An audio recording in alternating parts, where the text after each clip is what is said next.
Hey, Traveler. Paimon. Oh, Paimon knows that voice! Over here.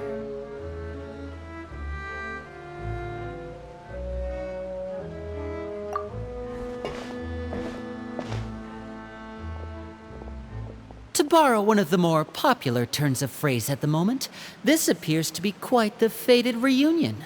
Running into you two out of the blue like this has really made my day. I certainly wasn't expecting it. You can say that again. What brings you to Poisson? Wait, Paimon's got it! You must be here for one of your magic shows, right? Actually, we've run into a bit of trouble on the home front, so Father arranged for us to stay in Poisson for the time being. Oh, are Lynette and Freminet here too? Yep, along with most of the other members of the House of the Hearth. You may have noticed Poisson seems a bit more crowded than usual. So you're saying nearly the entire organization has moved to Poisson?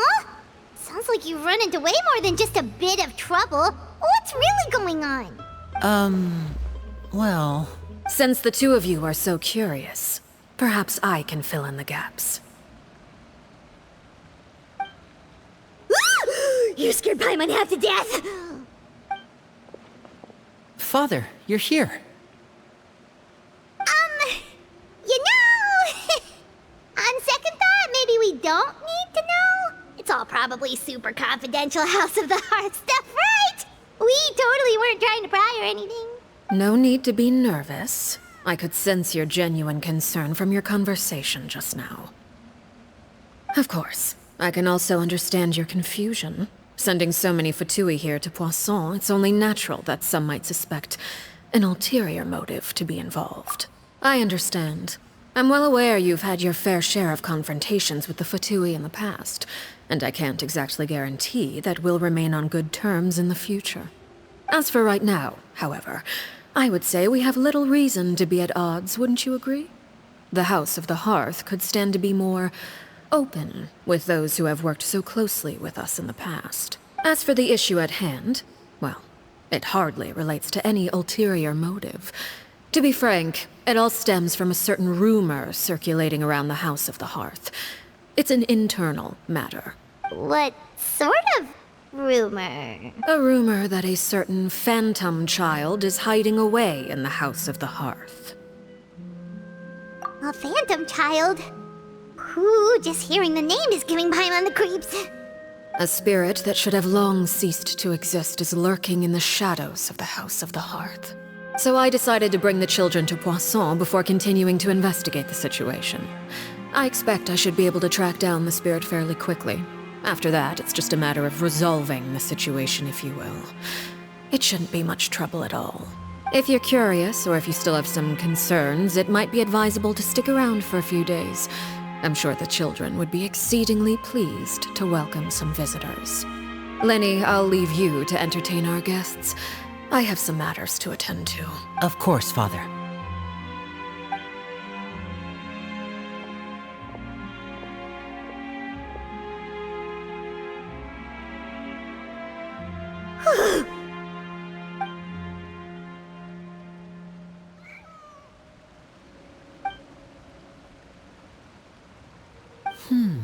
It has long been a dream of mine to invite you to our home and introduce you to my other siblings. You're quite well known in the organization already. A lot of people have been talking about you, especially after everything with the prophecy. If you're willing, why don't you stay a while and have a little chat with us? Alright. We don't have anything else to do right now anyway. But let's be clear, we're just gonna be there as guests, okay? Don't get any funny... Oh, wait a second. For your guests, that probably means we'll be treated to lots of yummy food, right? Of course. During our stay in Poisson, we've been helping out the locals with some fishing. We bring in quite the bounty every day. In fact, today's the perfect chance for me to show you what I can do in the kitchen. Let's go. I'll take you to where we're staying.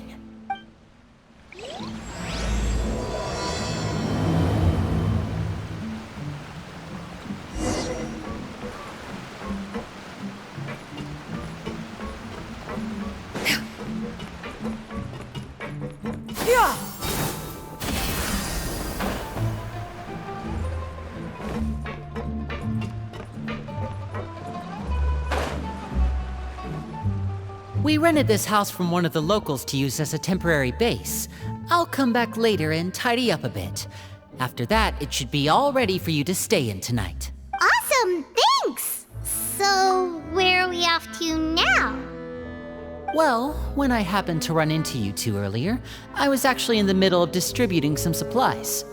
With this many people staying in Poisson, we have to bring in outside supplies every now and then. I should probably make sure the rest of these provisions get delivered, otherwise people might start to get antsy. Okay, we'll come with!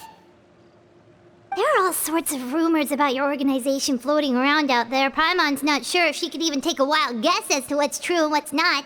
But now that we finally have the chance to see a day in the life of the house, we can take a good look at how you operate! Well, you're more than welcome to come along. Just follow me.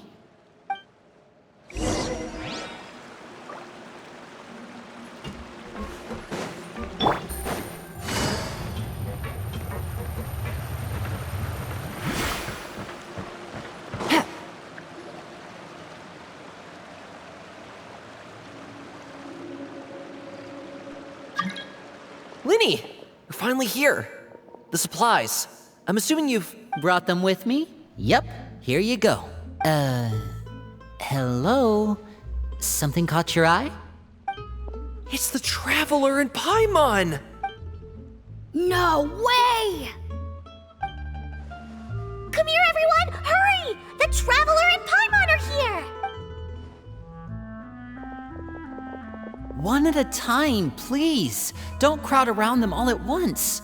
We don't want to scare off our guests now, do we? Oh, it's alright! Gotta say, Paimon didn't realize we were this famous. Of course! Father and Lyney have told us so much about you. Father told us about how you helped Lyney. According to her, you're a trustworthy friend. And as far as she's concerned, that's pretty much the highest compliment we've ever heard her give. As you can imagine, everyone's been very curious about you. I heard the Traveler is so strong that she can move a mountain with her bare hands. I heard Paimon eats so much that she can clean out the entire pantry at Hotel de Boer in just 3 days! Wait a second! That's the rumor you heard about Paimon?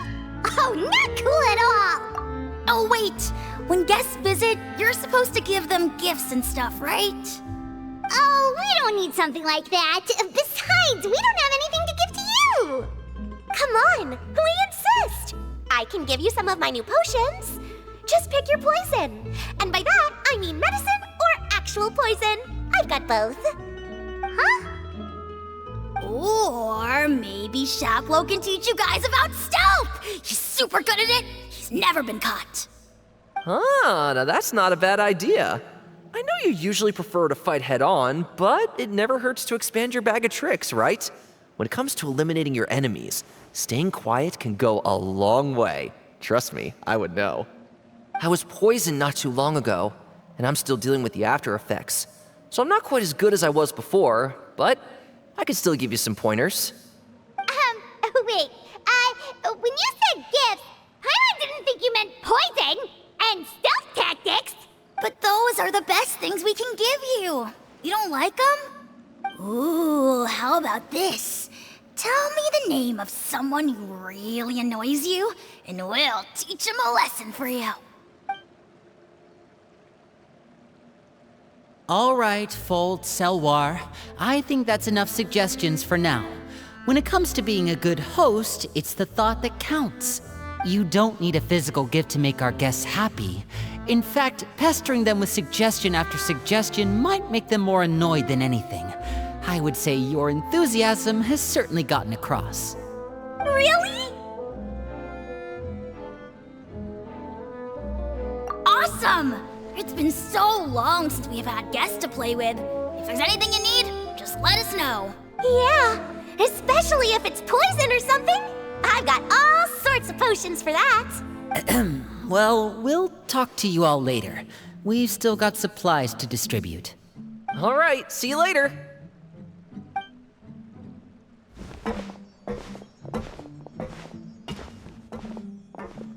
Bye!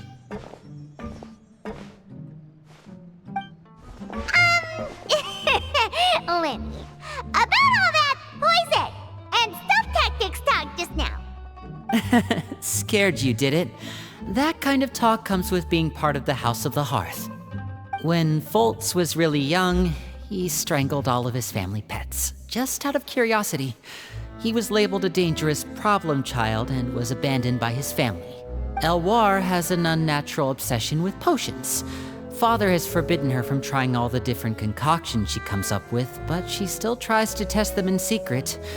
You really have to keep an eye on that one. Chaplot is around my age. While I'm mainly responsible for collecting intelligence, he handles surveillance. He's very passionate about his work and has no reservations about taking on some very difficult missions. I know you two probably aren't used to that kind of talk, but I can promise you they only had the best of intentions. Things like stealth tactics and developing different poisons, they really mean a lot to them. They were just trying to share the best of what they could offer, that's all.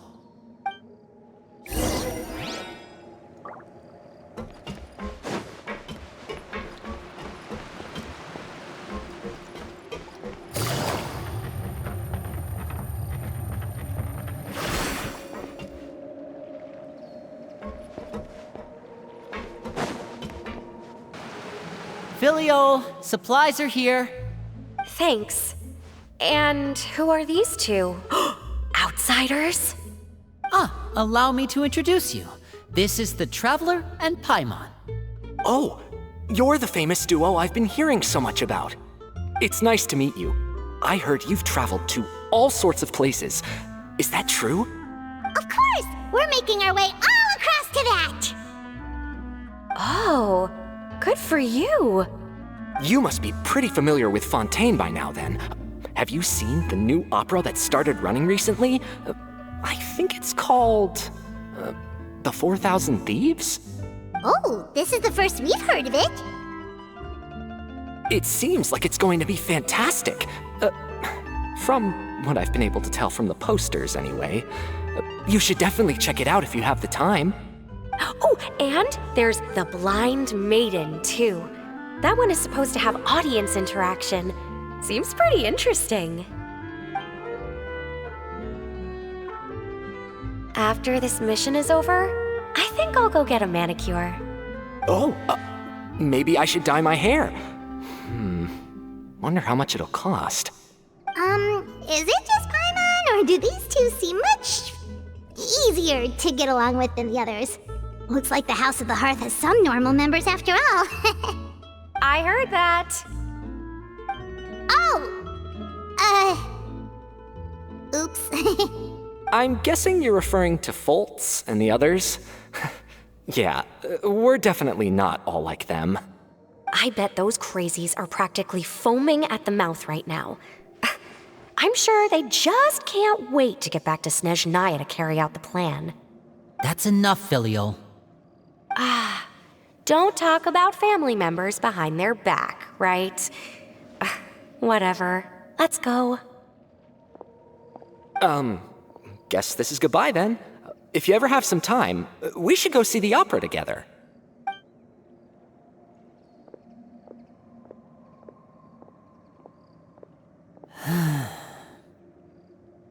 Well, that's it for the supplies. We should probably head back as well.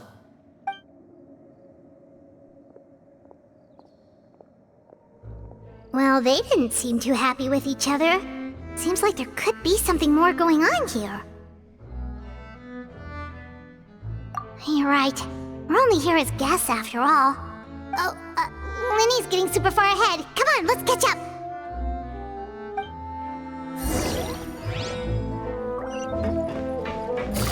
Take it easy.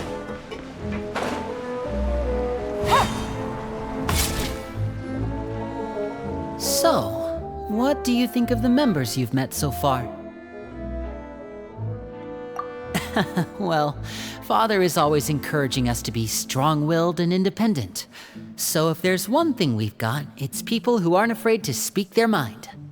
Well, I should probably get cooking. Wanna join? Of course! Then let's head out and... Freminet? What are you doing here? Freminet!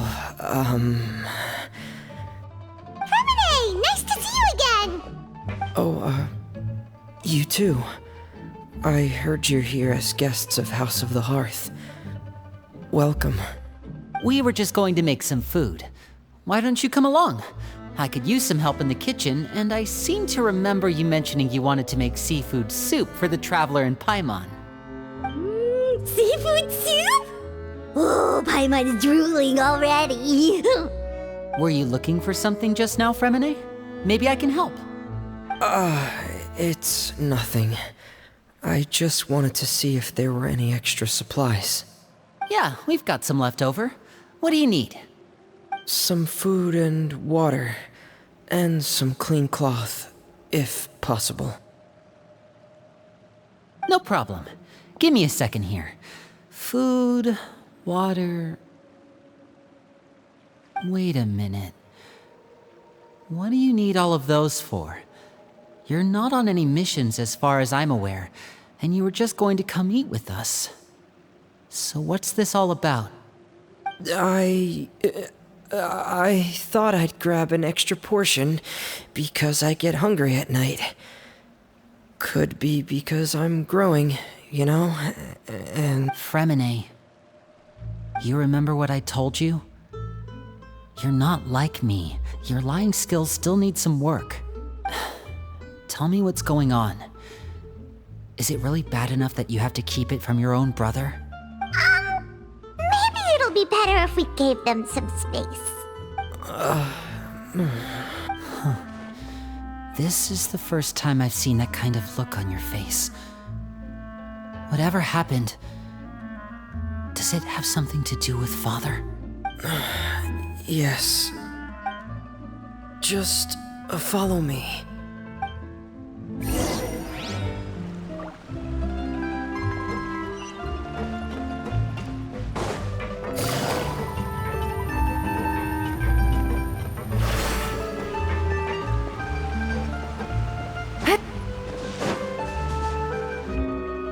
You're back! Oh, and you've brought some friends with you this time. Hello, my name's Lyney. I grew up in the House of the Hearth. And you are? Hi, Lyney. I'm also a child of the House of the Hearth, just like you. You can call me Clervie. Clervie? It's nice to meet you. Does that name ring any bells, Lyney? No, not at all. That's not a name we have on our roster, I'm sure of it. What I'm not sure of, though, is how she managed to sneak in. She must be the phantom child Father's been searching for. From the looks of it, I'm guessing you were the one that found her, Freminet. You, haven't told Father, have you? No, I haven't told anyone. I've just been keeping her hidden. For how long? About half a month now. So ever since we got to Poisson, then. Do you have any idea what you're doing? I know what I'm doing. Really? 'Cause from where I'm standing, it looks like you're hiding the very person Father has been trying to find. If Father finds out about this, everyone involved is going to be punished. You know the rules of the house, Freminet. I know you do. Father doesn't tolerate any form of betrayal. So why are you doing this? I've thought it through. And I just can't hand her over like that. Lyney, don't you remember last year? Sheplo nearly died after getting poisoned during that one mission. He wasn't able to get back before the poison started taking effect, and not a single person was there to help him. That night, while I was sleeping, I heard a voice telling me to go save him. I opened my eyes, but I couldn't find the source of the voice. I thought maybe I was just hearing things, but I went to look for him anyway. Luckily, I got there with enough time to save his life. That feeling of being haunted, of hearing voices, it's happened many times in the House of the Hearth. I'm sure you've noticed. So what you're saying is, that was her? She was the one who spoke to you that night? Unless there are other spirits roaming around the House of the Hearth, I don't think there's any other possibility. If Clervie were our enemy, it wouldn't matter whether she was a spirit or an actual child. I would have acted without a second thought, because that's what Father ordered us to do. But she's been living with us, helping us from the shadows all this time. I think that makes her family. I couldn't just hand her over to be dealt with. Not when there's so much we still don't know. So what's your plan then? You can't keep her here forever. Someone is bound to find out eventually. I haven't thought that far yet. I don't want to disobey an order from Father, but I also don't want to put Clervie in danger. Come with me. There are a couple things I'd like to say to you in private.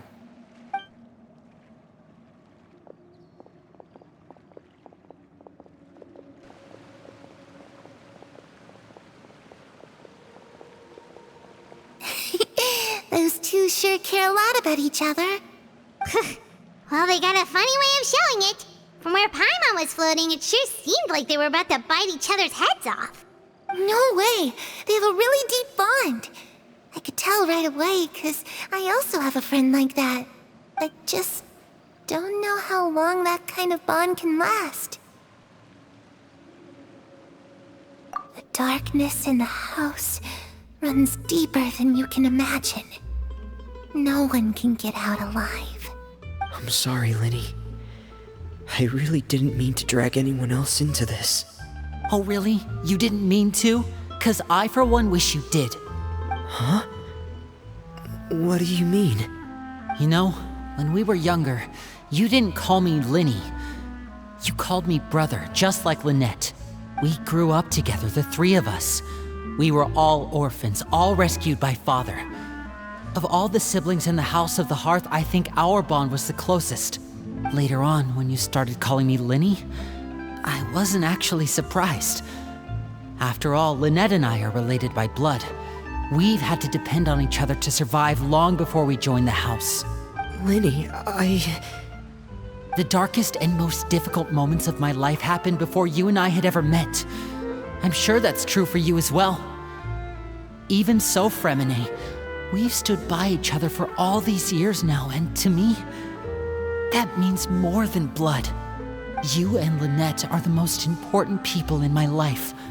No one can replace you. So I won't let you face anything alone. Not if I can help it.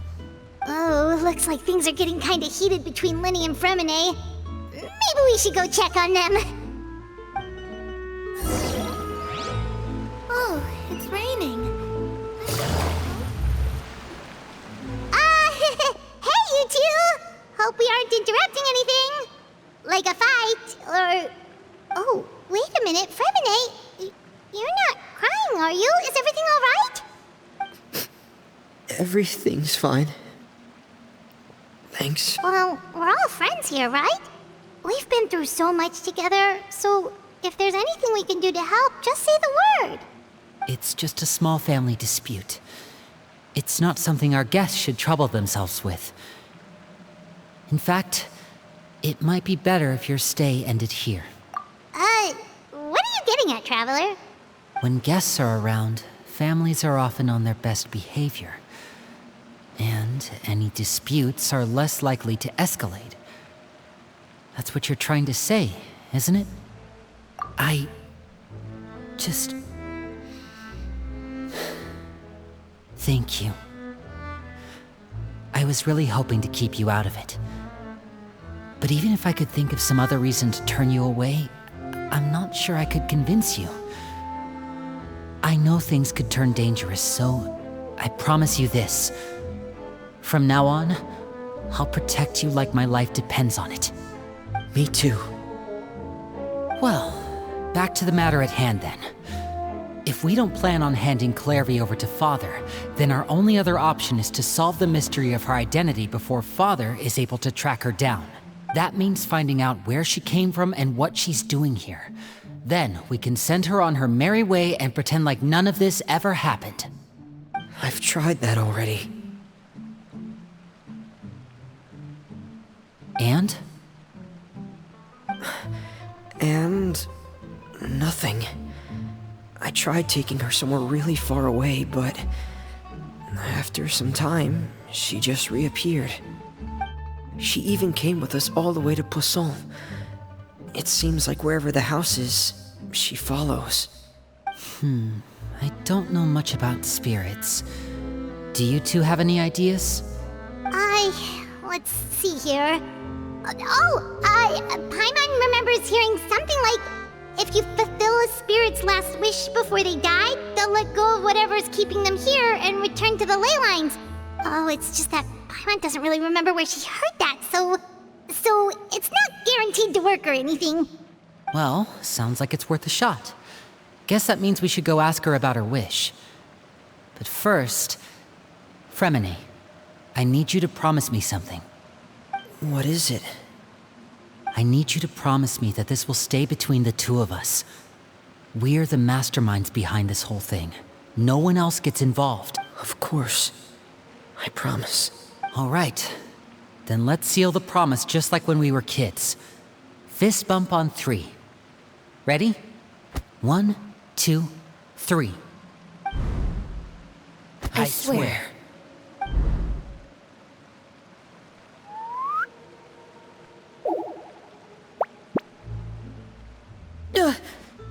Whoa! Lynette! But what a surprise! What brings you here, dear sister? And, when exactly did you get here?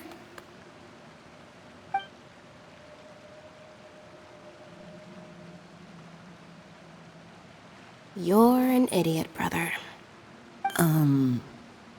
And you too, Freminet. You 3, Traveler. And you 4, Paimon. Wait, what did we do?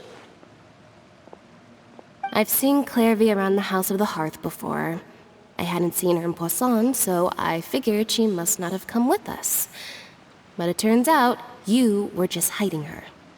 I heard you talking about your plan. Rather than steering clear of the situation, I'd rather fully join in.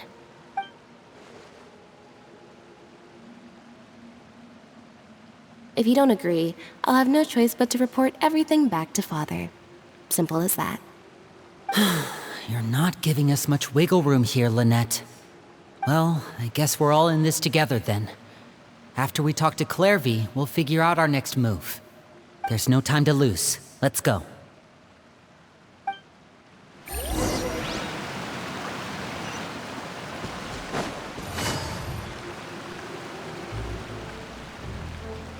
I'm full.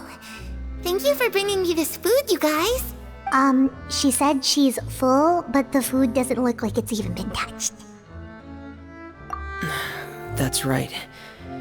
Based on what I've been able to observe, it doesn't seem like Clervie can interact with the physical world at all. Still, when she's presented with food, she'll always linger around it for a good little while.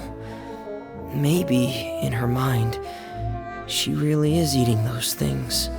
Does she know that she has already passed away? I've tried to ask her, but she didn't answer. My guess is that she's just as confused as we are. Or maybe she couldn't understand the question at all. Clervie, if you've got some time, I'd like to ask you a few questions. Sure. Oh, another new friend. Hi, I'm Clervie. Hello. Clervie, how did you join the House of the Hearth? Huh? Isn't it the same for everybody? The Knave brings you here and then you can't leave.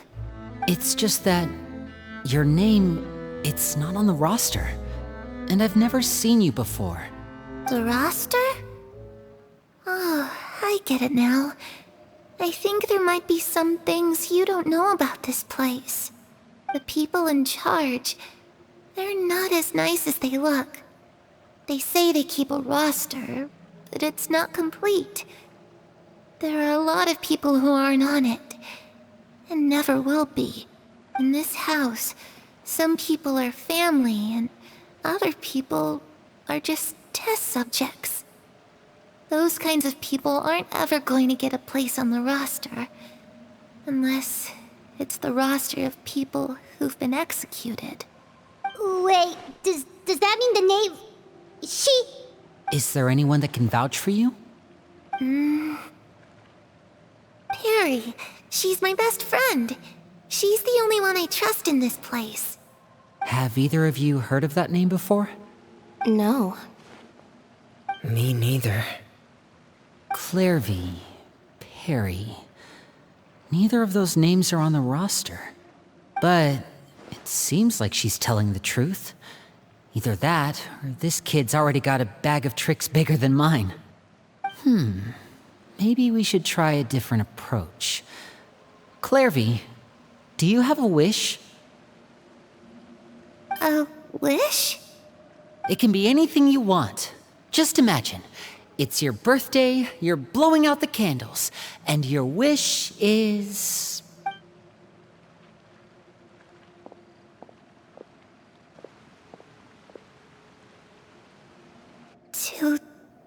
To go outside, where the sun can find me.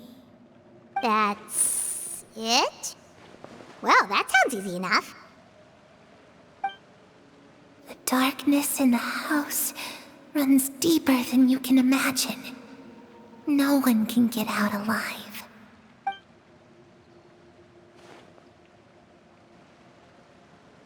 Okay, time to divide and conquer. Listen up. I've got a plan. I'll try and find a way to use basic illusory magic to take Clervie outside and bring her somewhere with sunlight. Lynette, try and find the list of executions that Clervie was talking about, and see if her name is on it. Freminet, you stay in Poisson. We can't be the only ones who've had run-ins with Clervie. I need you to collect intel on everything she's said and done. Understood. I'll try my best. What about us? What should we do? I really appreciate your willingness to help, but this is a family matter. I don't want to drag you in too deep. It's too risky. Let me think. Since Father considers you to be guests, maybe you could stick by her side for a little while. You don't need to do anything except keep up some nice, casual conversation. Ah, Paimon gets it. You want us to distract her. I'll give you a magic bird. If Father suspects something, all you need to do is release it when she's not looking, and it'll alert me that something's wrong. Of course, that's only as a last resort. If Father doesn't seem to notice us, there's no need to make contact. We'll reconvene here tonight after all's said and done. If the worst-case scenario happens and we're discovered, just tell Father everything. We're not going to let our guests get punished for our own actions. That's where we draw the line. You too. Okay, this is where we part. Father should be at the beach nearby.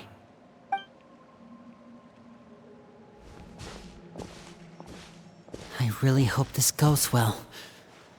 No, it has to go well. That's the only way this can get resolved.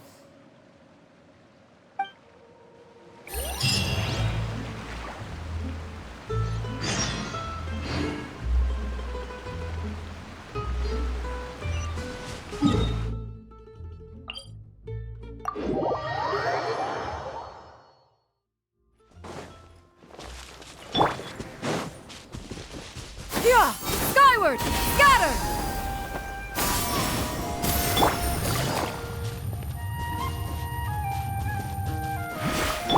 Yeah!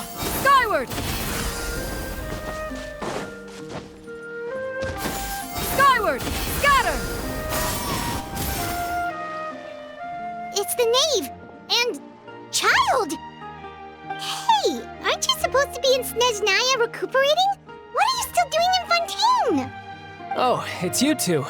I didn't expect to run into you here. I was unconscious for quite a while after the fight in the Primordial Sea. After I woke up, I realized I was being taken back to Snezhnaya, and well, I couldn't have that now, could I? Not when I've still got unfinished business here in Fontaine. So, I mustered up all my strength and made the journey back on my own. What sort of unfinished business are we talking here? It has to do with Skirk, my master. I really wanted to meet up with her, but by the time I got back, she had already left. I still have so many questions for her. Without any other leads, All I could do was ask the Knave to help me track her down. She must have left behind some traces from her time in Fontaine. Oh, okay, so have you found any clues? Unfortunately, no. While the House of the Hearth is adept at collecting all manner of intelligence, certain existences can still manage to escape our purview. Basically, unless Master feels there's a need to meet with me, she's not going to be found. But that problem has an easy fix. I just need to become stronger, and then... Paimon thinks you should focus on getting better first. The worst of it is over. It's all thanks to that one kid from the House of the Hearth. Elwar, I think her name was. She gave me a bunch of random potions to drink. They didn't go down easy, let me tell you. Pain and chills all over. But they really did help speed up my recovery. And that's good, because it looks like I really do have to head back this time. The old man's been putting the pressure on me. He sent someone to tell me I'm needed for some sort of project. Project Stoua? Yeah, that's the one. I heard Regretors involved too. I'm not looking forward to having to listen to all his monologuing, that's for sure. Hey, maybe you could think of a way for me to stay in Fontaine for a little longer. Helping Lyney and the others brush up on their fighting skills would be far more interesting. If you and I could spar, that would be even better. I've been waiting for a chance to see you go all out. And what a sweet little daydream that is. But I also have a role to play in all this. I'll be leaving Fontaine shortly as well. Besides, considering how little they see fit to step outside the homeland, being called on to return to Snezhnaya by such illustrious dignitaries, what a great honor. Wouldn't you agree?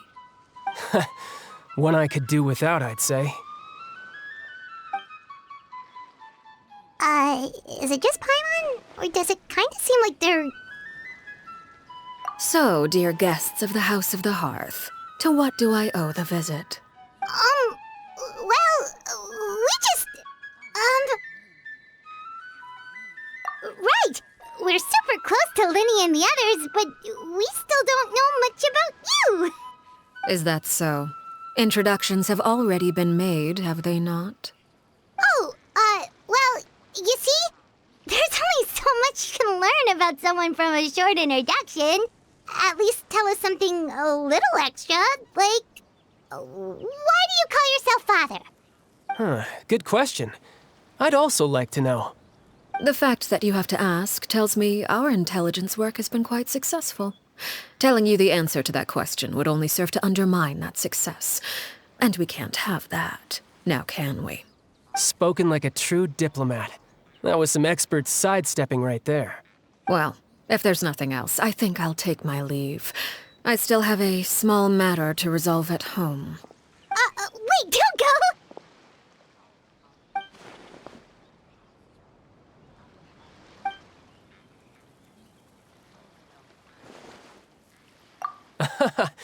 I'd also like to hear the answer to this. I've met some of the members of your organization, and they all seemed like really good kids. They actually reminded me of Tonya and Tusser, which, by the way, if you ever betray them, I'm just letting you know, I won't let you off easy. And why would I betray them? Well, you've already betrayed the House of the Hearth once, haven't you? At least, that's what I heard.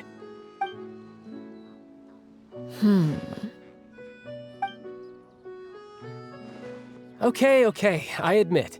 That's just what the old man told me. The rooster, I mean.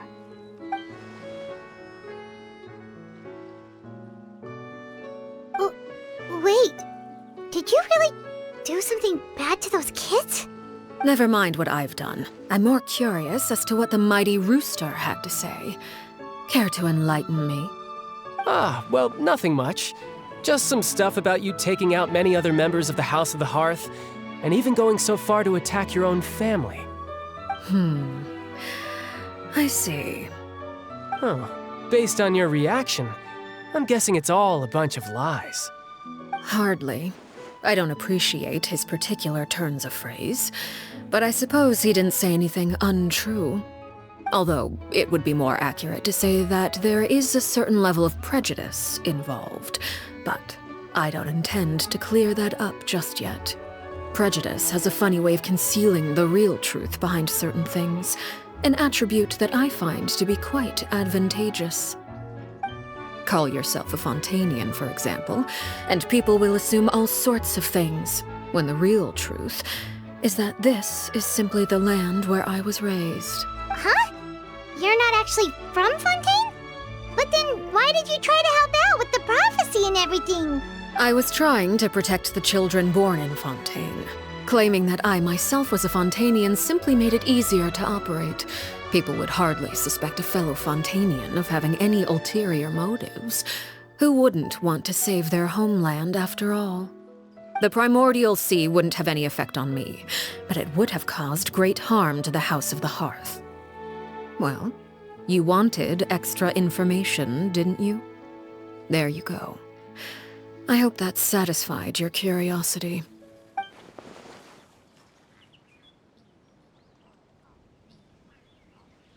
So, you stayed in Fontaine for the kids. I guess I was wrong to believe you'd betray them. Apologies. Looks like I was holding on to some prejudices myself. Good. Like I said, I like it when others have misconceptions of me. Actually, while I was recuperating at the House of the Hearth, there was something else that really caught my attention. I heard that members always resolve disputes and arguments with a friendly spar, and the loser has to back down. Seems pretty cool if you ask me. Would also give them plenty of opportunities to hone their skills. Well, that's only a recent development. In the past, such spars weren't nearly so friendly. The losing party would lose everything, including their life. They were that high stakes? Whew, at least that's not a thing anymore. Well, the current atmosphere's not half bad. I'm a bit jealous, actually. You've got so many family members around you, and you even get to live with them. Having a lot of family around means dealing with a considerable amount of bickering and scheming. Once Tonya and Tusser enter their rebellious phase, I'm sure you'll understand. Just imagine. Tusser becomes obsessed with plucking out strands from the rooster's mustache, or Tonya decides to dye her hair 42 different colors. Okay. I get the picture.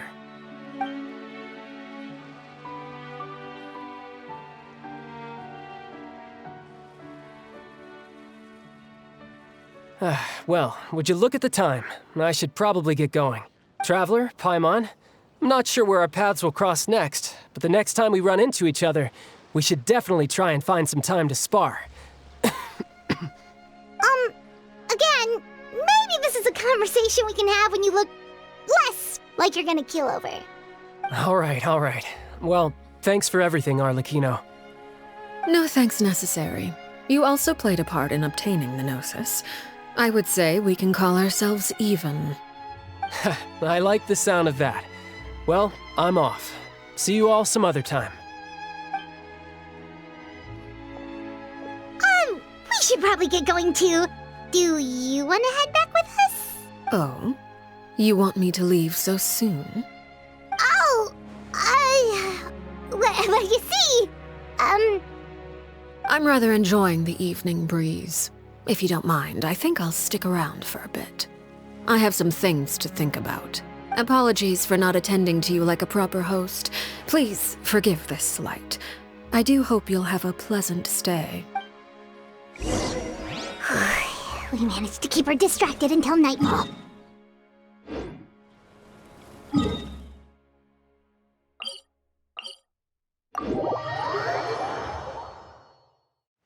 Oh, I wonder if Lyney had any issues. Let's hurry back and see how everything went.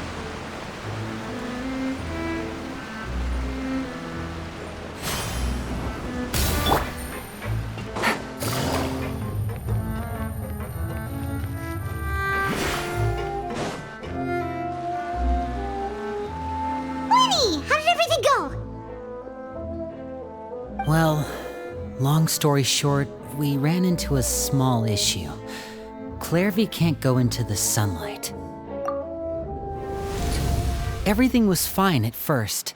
She followed me up to the surface just like I told her.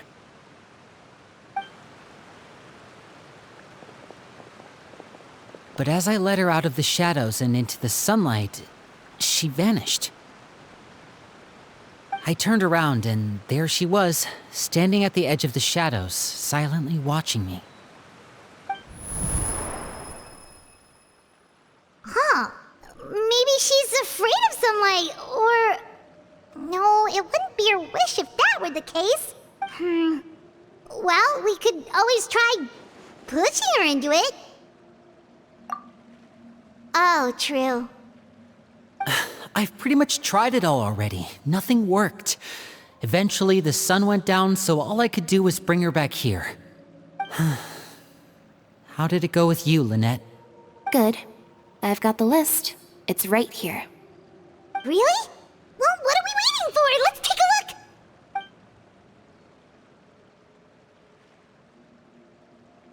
Oh, that's a lot of pages. Oh, it's gonna take forever to get through it all. We can each take a section. Here. La Pouillade, L'Endroit, Chambel, Horaire.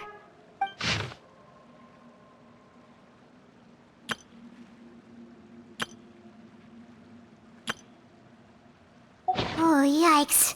That Horaire guy has a huge scar on his face. He's kinda giving Paimon the creeps. I've met him before.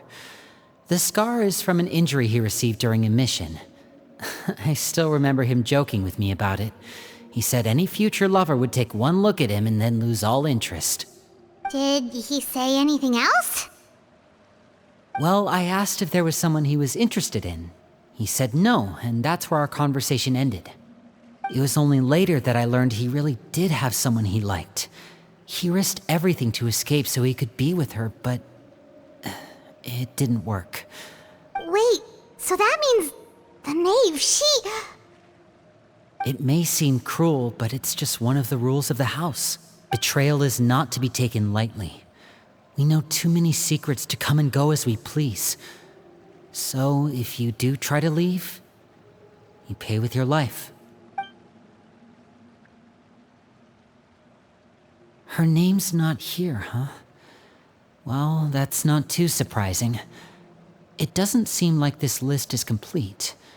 It only contains records dating back around 5 years. Let's shift our attention then. Freminet, were you able to find anything out? Freminet. Sorry. I was thinking about something. I managed to talk to quite a few people, but I couldn't help but notice that the atmosphere in the house was a little... strange. Strange? Yeah, I mean, I know there have been arguments in the past, times when people haven't gotten along. Chaplot and Filiol are a good example of that. Oh, those are two of the people that we met while delivering supplies. Paimon can see how they might not get along. They had very different vibes, and their, interests seem to be pretty different as well. That's to be expected, actually. Father brought us all here, shared her knowledge with us, taught us how to fight. That's one thing we all share. But that's also where the similarities end. Not all of us feel the same desire to stay here.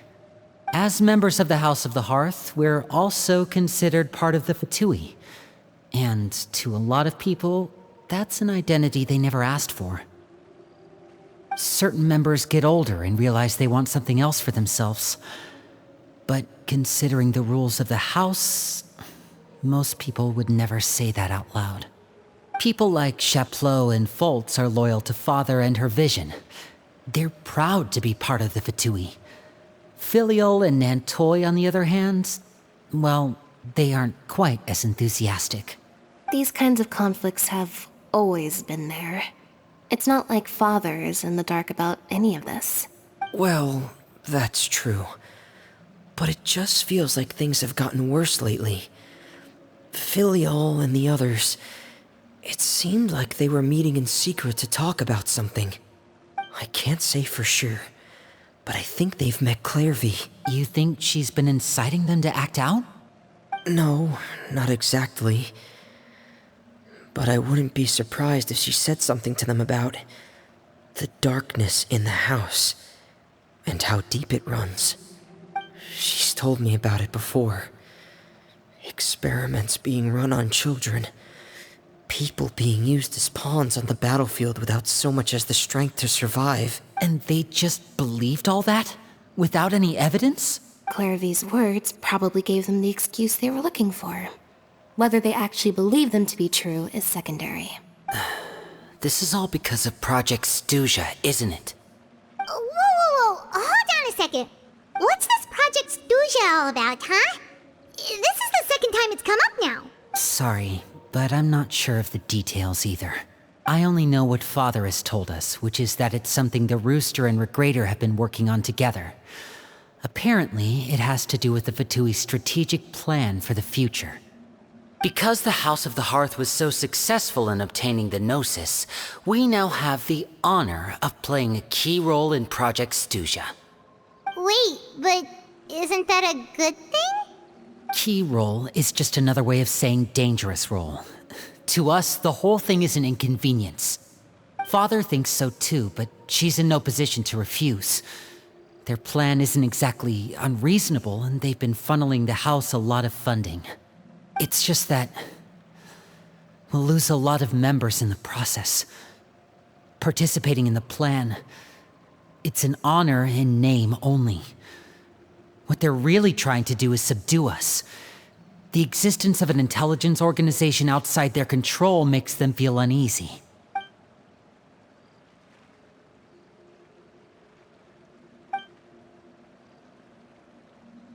Okay, super complicated top secret Fatui business aside, what does all of this have to do with the conflicts you were talking about earlier? Paimon doesn't get the connection. External pressure has a way of exacerbating internal strife.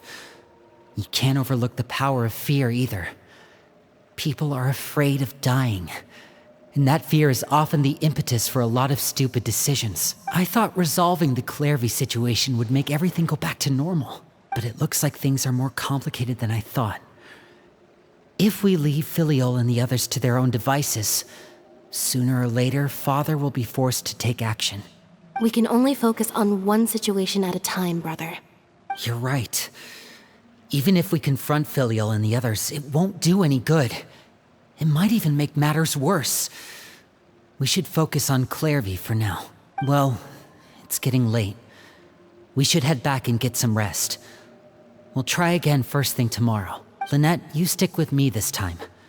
Freminet, keep a close eye on Filiol and the others. Make sure they don't do anything they'll regret. Good work today, everyone. Have a good night, and I'll see you tomorrow.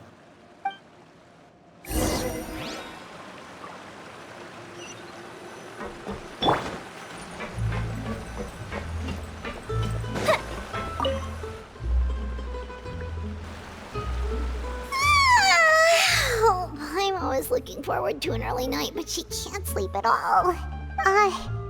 Hey, you don't think the Knave will be too angry with Lyney and everyone if she finds out about all this, do you? She's even scary when she smiles. If she were to actually get angry... you have to protect Paimon if that happens, okay, Traveler? Oh, well, in that case, we should just plan on running away. We'll grab Lyney and the others and we can make a break for it as fast as we can. Look! Look over there! Quick, let's catch up with her before anyone sees.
She stopped!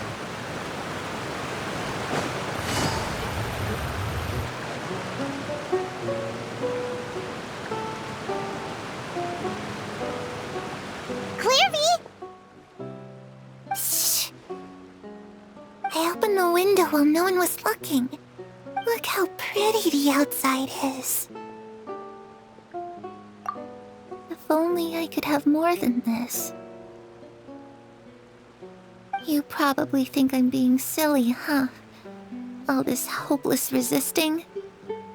It's better to dream of what I could have than try to make it a reality, right? Please, help us get on the same page here, Clary. We need you to tell us what you know. Can you do that? Sure. Although, after you hear all this, I think you might regret that decision. Everyone in this family is nothing more than a tool. Something to be used and exploited. We're all expendable. Including me. As long as you're useful, you get to stick around. Lose your value, and you're handed over to the doctor, experimented on, and given a fate worse than death. I've seen it happen again and again, and I've had enough. You're saying the Knave did all that? It's just, that doesn't seem like something she would do. She's scary and all, but it seems like even she has lines she wouldn't cross. I knew you wouldn't believe me. Everyone thinks she's a good person. They all think of her like a real mother. Mother? But she doesn't deserve that title. She's disgraced it and tarnished it. And if I had things my way, I'd never see her again. If only Perrie were here, she'd understand. Perrie. There's that name again. Also, Paimon's getting a strange feeling. It almost feels like she's not really here with us. Paimon can't tell if she's actually talking to us or if she's mistaken us for someone else. Well, in any case, it seems like she really needs someone to talk to. We should keep her company for a little longer. She looks so young. But it seems like she's been through a lot. It's getting windy. I should close the window. Ooh, look at the moon. Isn't it pretty? Hey, wanna hear a secret? I heard that if you look up at the night sky in Snezhnaya, you can see the aurora. It's supposed to be super pretty. Even prettier than the moon tonight. Perrie and I promised each other that once we're older, we're gonna go see it together. But I can't find her. I'm worried she's also been... No, that wouldn't happen to her. She's special. Mother likes her a lot. I should really go talk to Mother, but we just fought. She doesn't want to see me, and I'm too scared to face her. What should I do?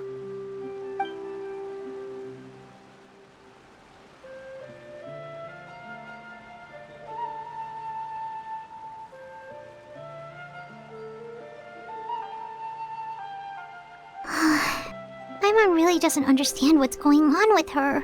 Well, let's head back. We've got an early morning tomorrow.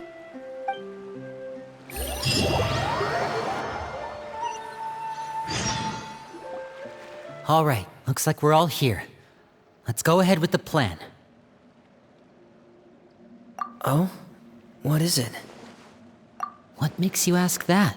Well, we kinda ran into Clervie last night, and that's what she told us.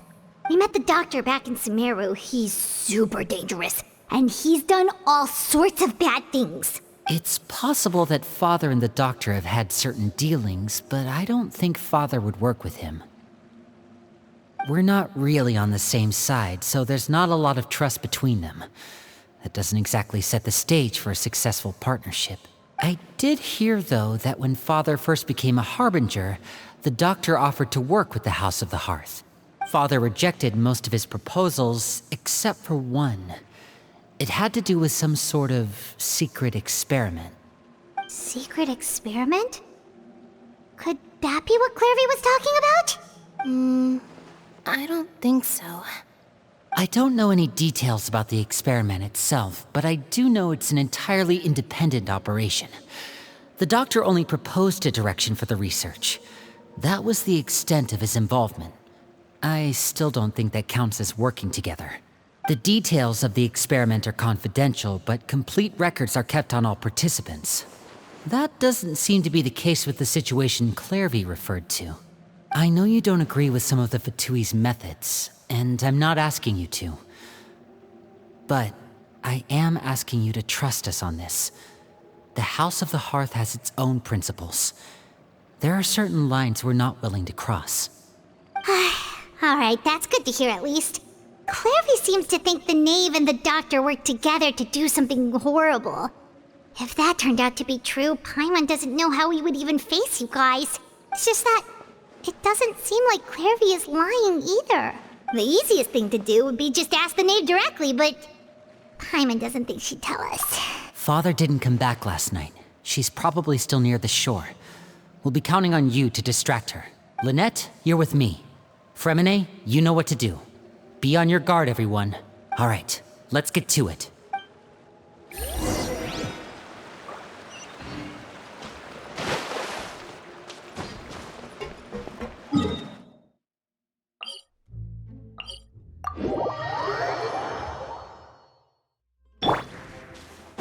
Yeah! Skyward!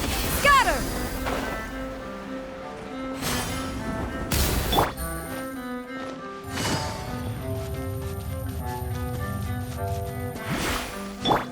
Yeah! Skyward! Scatter! Skyward!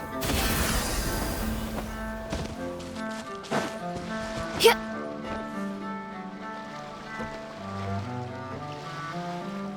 Ah, it's you two again. I must say, you look a bit pale.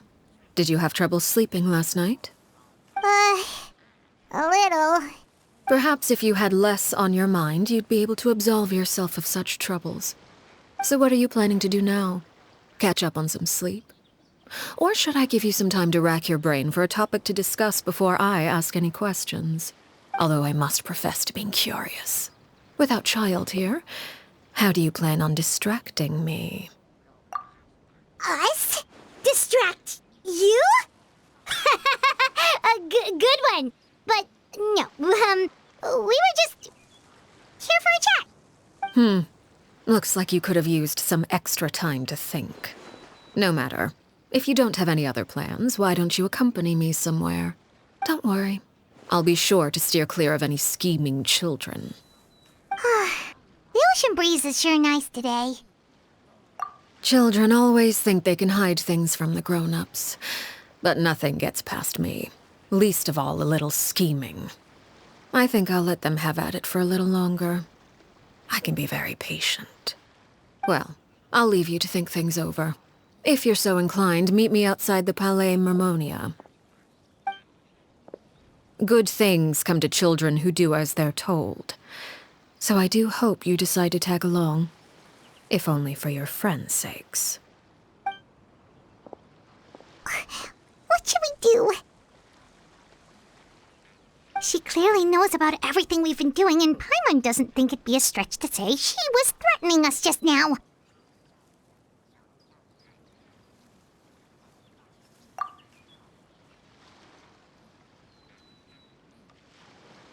Oh, good idea. Hopefully he sees it in time. Well, we should probably head to the Palais Mermonia. Paimon doesn't want to find out what happens if we don't show up. Based on what the Knave was saying just now, it sure didn't seem like it'd be anything good. Okay, then we probably shouldn't keep her waiting. It seems like Lyney and the others are on thin ice, so let's do our best to not get them in any more trouble.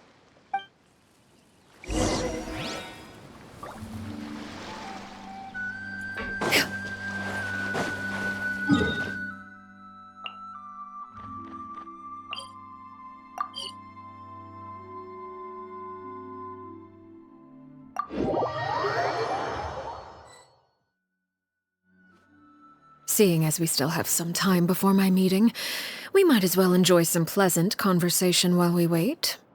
I'm glad to see you get along with my children.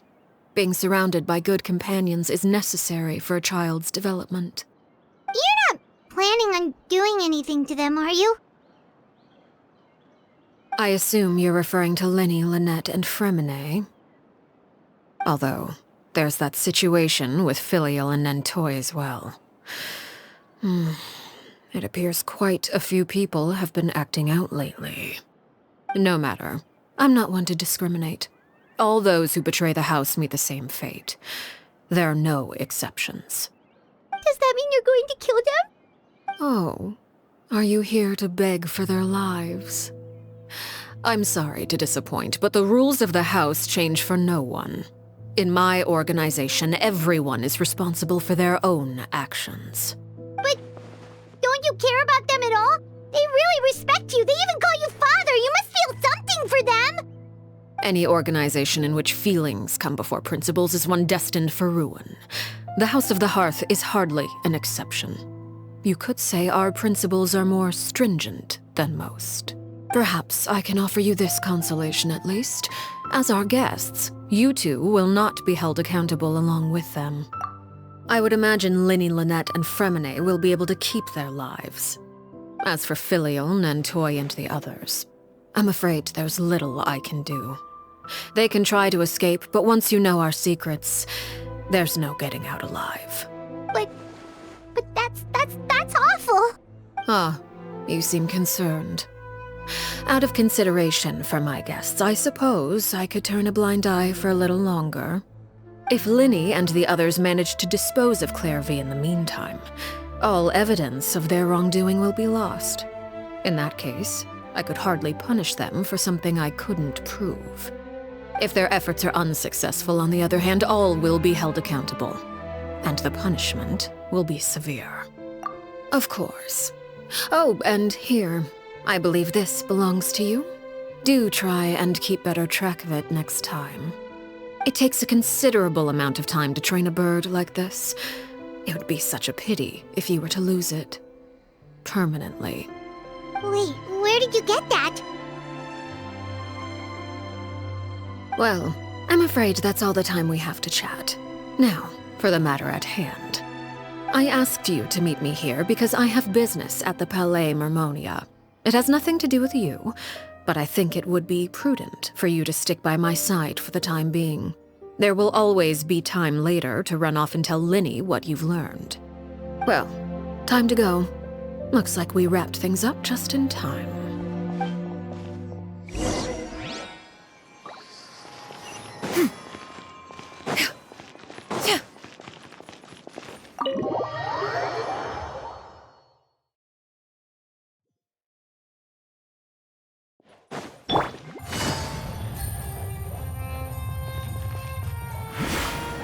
Take it easy.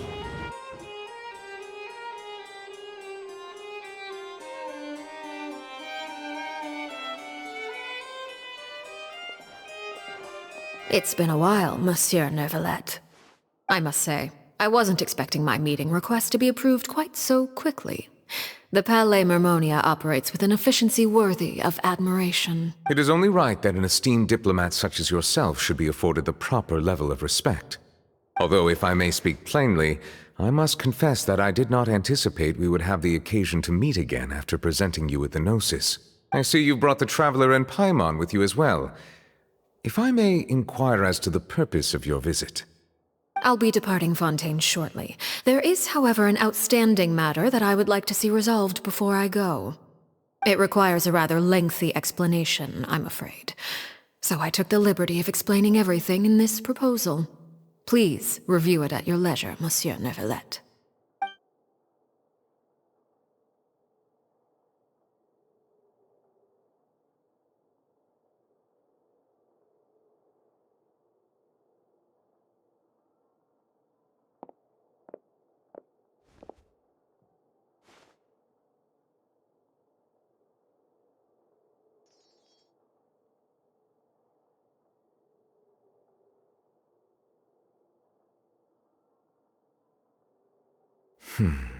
I understand your request. However, at the risk of causing offense, I must admit that I fail to see why you would wish for such a thing.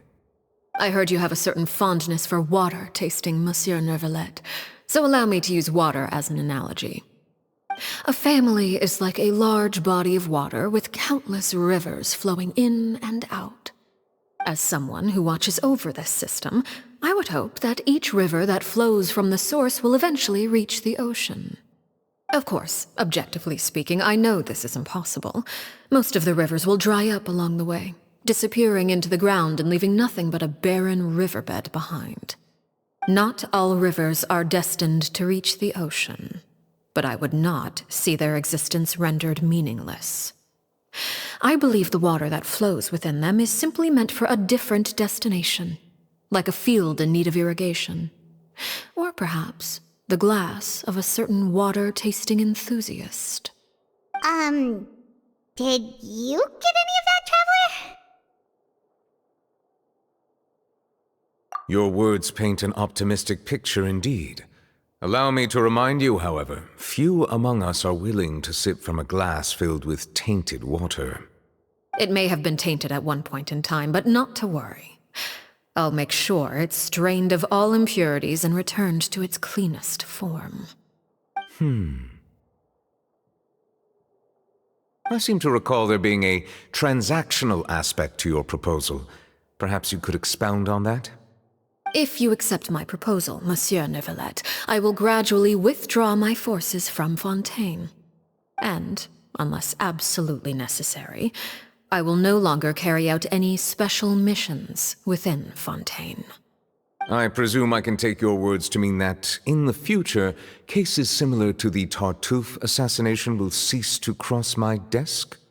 Tartuffe? Ah, that thief who embezzled funds from all those charities, you mean? My deepest condolences to his family, but without any evidence, I cannot imagine how the House of the Hearth might have been involved in his passing. Of course, if you accept my proposal, Monsieur Neuvillette, I'm sure certain measures could be taken to reduce the frequency of such troubles. You choose your words carefully indeed.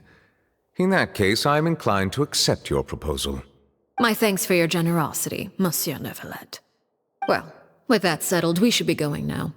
I took the liberty of bringing along 2 bottles of spring water from Snezhnaya for you to enjoy.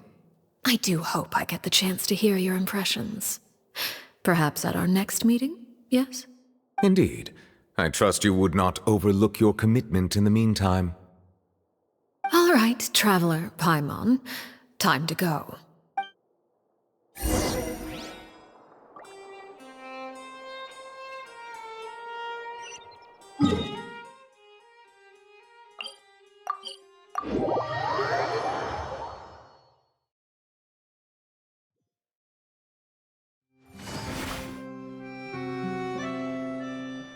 So, what exactly were you talking about back there? Paimon only heard you mention some rivers, a large body of water, and then some kind of irrigation scheme. You really want to know?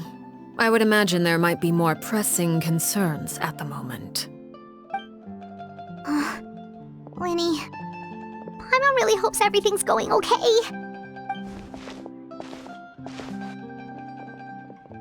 Oh, Paimon recognizes that look. You've got your thinking cap on, don't you, Traveler?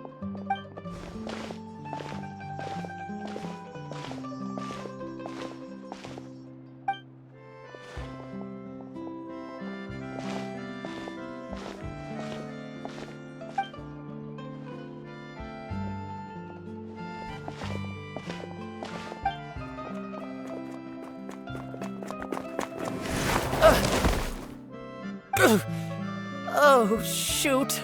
Are you alright? Oh, jeez, I'm so sorry. I was so focused on selling these papers, I wasn't looking where I was going. Well, let me make it up to you at least. Here, take this paper. On the house.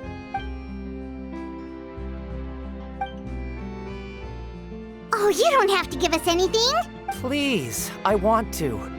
It's not like I'm short on supply. All the extras will be useless come tomorrow anyway. It's my fault, really. I was just trying to bring home some extra mora for the family, but I bit off more than I can chew. I haven't had many takers today, so I'm still swimming in papers. What's going on here? Nothing much. I just ran into your friend here on accident. I should probably get going, actually, so... Hold on. Of course, I'm happy to compensate you with Mora, it's just... I don't have any on me at the moment. I'll take 3 papers. Here, your payment. Oh! Thank you for your patronage. May the Archons bless you with good fortune. If only I had the chance to run into such generous customers every day. I should probably just take on a smaller inventory though, right?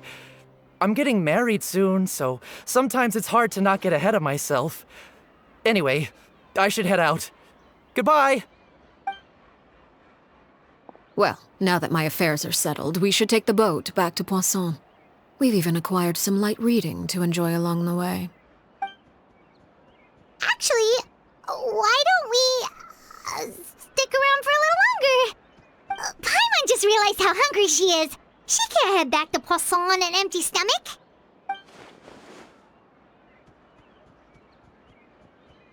It appears you two are under the impression that delaying our return will somehow alter the situation in your favor.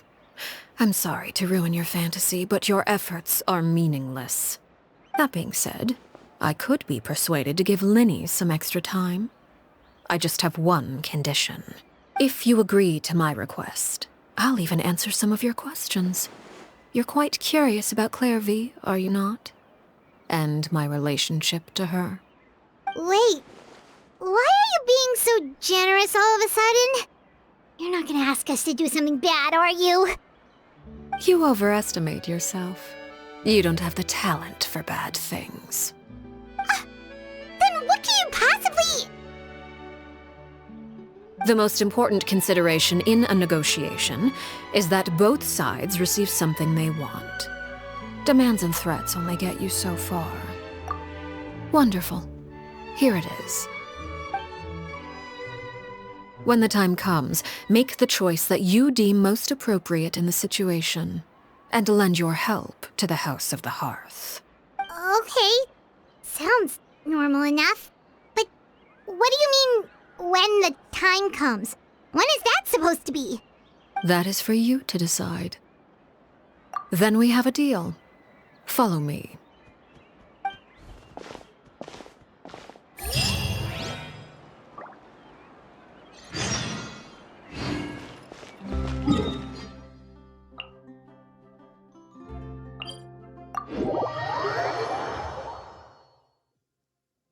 It's raining again? Oh, this isn't good. If the rain washes away the traces, it's gonna set us back a long way.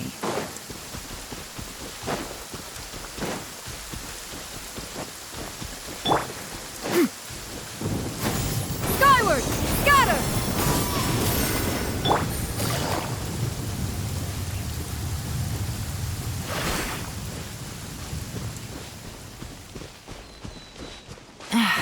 This blinding... Skyward! Scatter!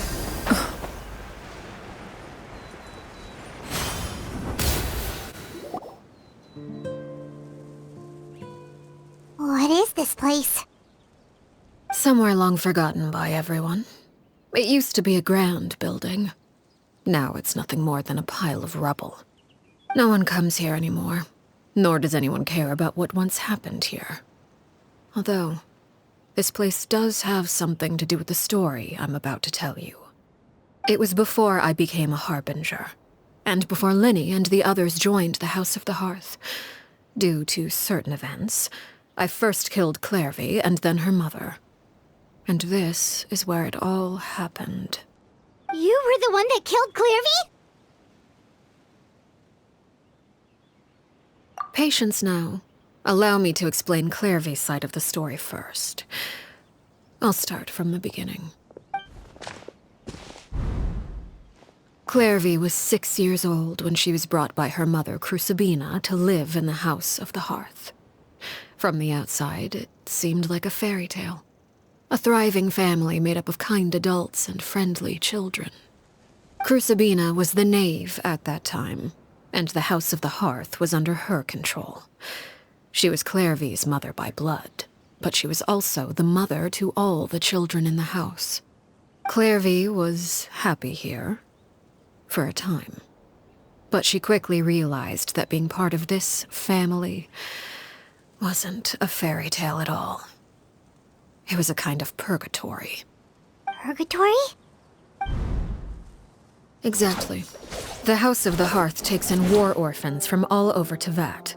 But as for how to raise them, that depends entirely on the person in charge. Crucabena came up with a novel idea. She would teach the children to fight, force them to duel each other, and then crown as the king of the house the child who proved themselves most worthy of inheriting her title. It's difficult to estimate the number of children who died or were maimed in the process. There's little I can say about the ones who died. The ones that emerged with permanent injuries, on the other hand, well, they still served a purpose. They would be handed over to the doctor to be experimented on, or sent away on dangerous missions. Nothing more than tools to be used and then discarded. So those were the experiments Clervie was talking about. But what actually happened to her? You said that Clervie was Crucabena's daughter, so if Clervie tried to convince her to stop what she was doing, Crucabena probably would have listened, right? Despite being Clervie's mother, Crucabena cared little for her daughter.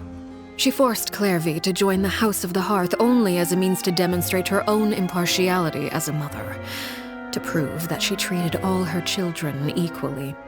Clervie did try to convince her mother to change her ways, but it was to no avail. After her efforts failed, the only other option was to rise up and try to fight back. Unfortunately, the other children had already been thoroughly indoctrinated into the illusion of happiness Crucabena had created. Of course, there was one exception. Someone Clervie's age who knew the truth about the House of the Hearth. Her name was Peruere. Wait, the friend that Clervie mentioned? Friend, huh? I suppose we can call her that for now. Clervie was a cheerful and passionate person with a tenacious spirit. Peruere, on the other hand, was rather cold-blooded. Her cold-blooded nature allowed her to see through Crucabena's facade. Yet, it was also this cold-bloodedness that prevented her from acting against it. At least at first. While Clervie longed for freedom, Peruere was convinced that, amid all the fighting and violence, she would make it until the end. Despite their differences, the two became fast friends, united by their knowledge of the truth. Clervie told Peruere that she hoped to create a real family, where no one would be killed or sacrificed. There may have been a certain naivete to her ideas, but Clervie proved her determination many times over. She tried countless times to run away, ask for help, or expose the truth. But her efforts only earned her beating after beating. The only thing that kept her going was her strength of will. Even with her body racked with pain, she would still stand on her tiptoes and open the window at night.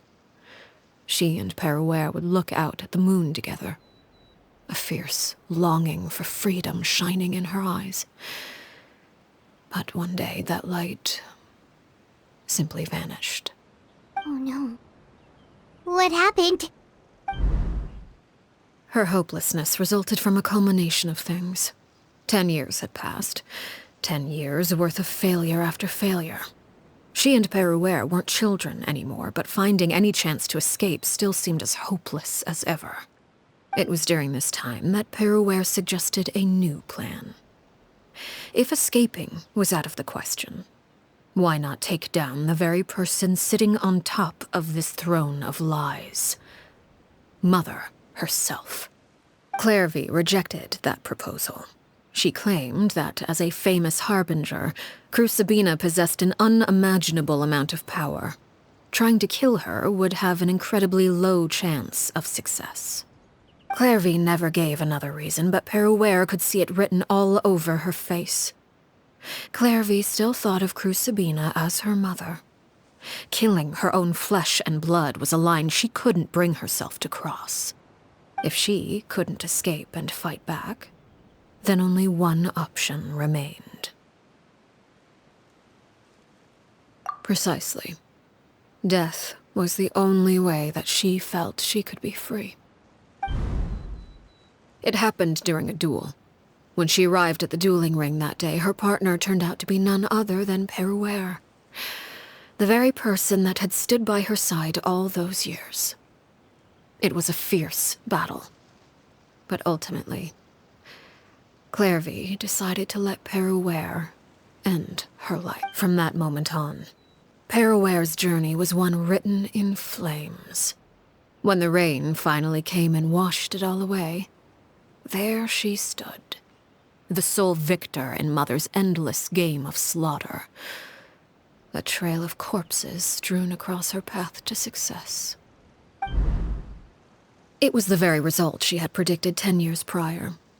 Even then, she believed she would make it until the end. She wasn't surprised by the fact that she emerged as Mother's undisputed heir. Rather, her success left her with an inexplicable sense of restlessness. She was unsettled, and there was only one thing that could quell that sensation. Perhaps. Crucabena, you mean? But... Correct. This is the place where Peruere killed her best friend.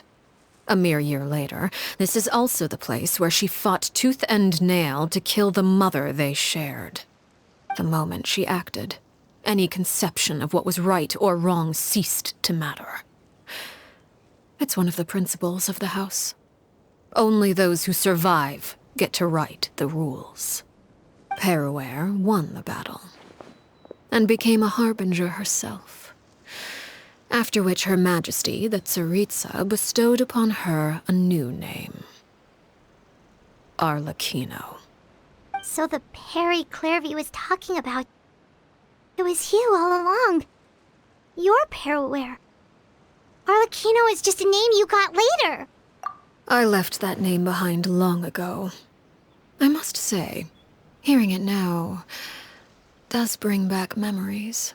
After I defeated Crucabena, the moniker of Mother died with her. I chose to forego the title she called herself, and even chose to give up my own name. I rebuilt the House of the Hearth under a new identity. Not only as Arlecchino, but as father. And that is where the story ends. Any more questions? Yeah. Based on what you just told us, Clervie wasn't a little kid when she was killed. So the Clervie we met... Was she really a spirit at all? I suppose you could call her an illusion born of flame. Her existence is like ashes to a fire. Something left over in the wake of blaze and ruin. You see, a certain power runs through my veins. It's not unlike a curse. My flames leave behind shadows of anything they consume. Of course, the chances of those shadows morphing into a sentient entity are exceedingly slim. Clervie is a very special case. Clervie died when she was 16 years old, but what emerged from the flames was her 6-year-old self. Her appearance wasn't the only thing affected. Most of her memories were lost to the blaze as well. Memory is a mysterious thing indeed. Losing a portion of your memories will alter your sense of self. Lose 10 years' worth, however, and it would be like living in the past. Like returning to a version of yourself that never grew up. No wonder Paimon got such a weird feeling when we were talking to her. Perhaps I should put it this way. Clervie is someone trapped in time. It may seem like she exists with us in the present, but she truly lives in the confines of her own past. So if all of that is true, then you must have known about Clervie for a long time. Indeed. She's a rather volatile and unstable entity. Sometimes she would look after the children. She's even saved some of their lives. But other times, she would hide from me and become obsessed with revealing the truth about the house to anyone who will listen. Shadows don't have the capacity to learn or grow. Any new information they encounter is quickly forgotten over time. Your attempts to expose Clervie to sunlight, they failed, yes? The reason is actually quite simple.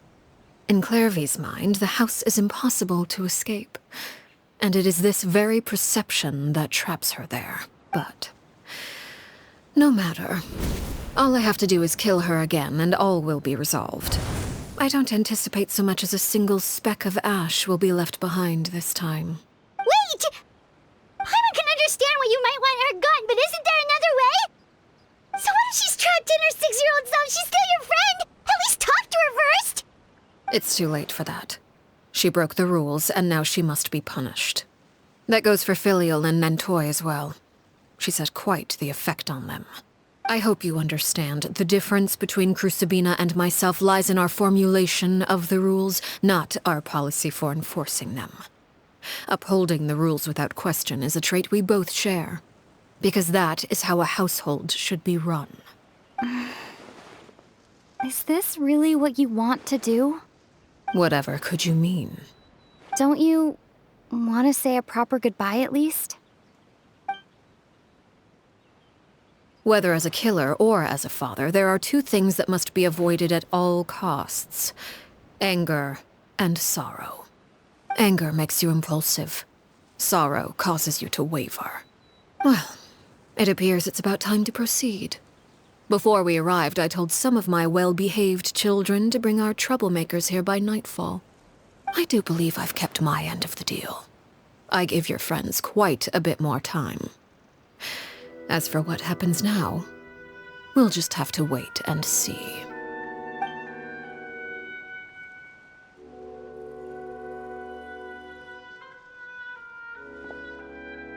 Here they are, Father. You gonna execute him? Seeing something like that would actually be a first for me.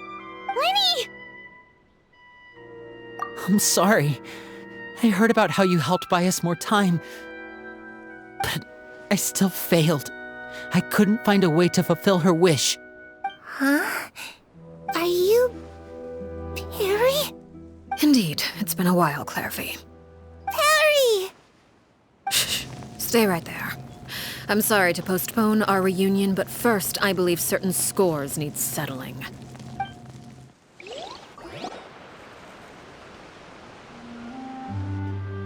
Father, let me explain. Out of my way. Father! You chose to conceal a threat to the house, and for that, you must be punished.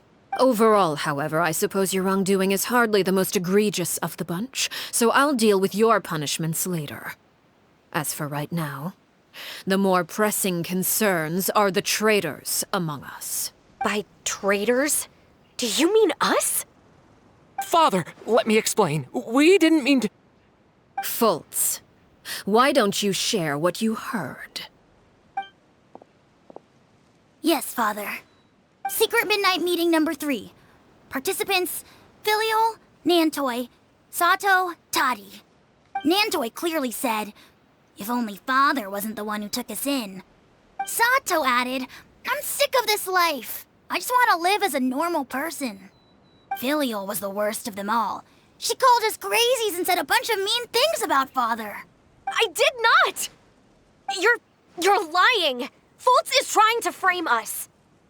It's not like I'm the only one who heard those things. After that, you and Toddy and a bunch of other people started talking about Clervie. You were using all those things Clervie brought up as an excuse to question Father. We're birds locked in a cage. The only way out is to destroy it. That's what you said, wasn't it? You little... You just want me gone, don't you? What did I ever do to you, huh?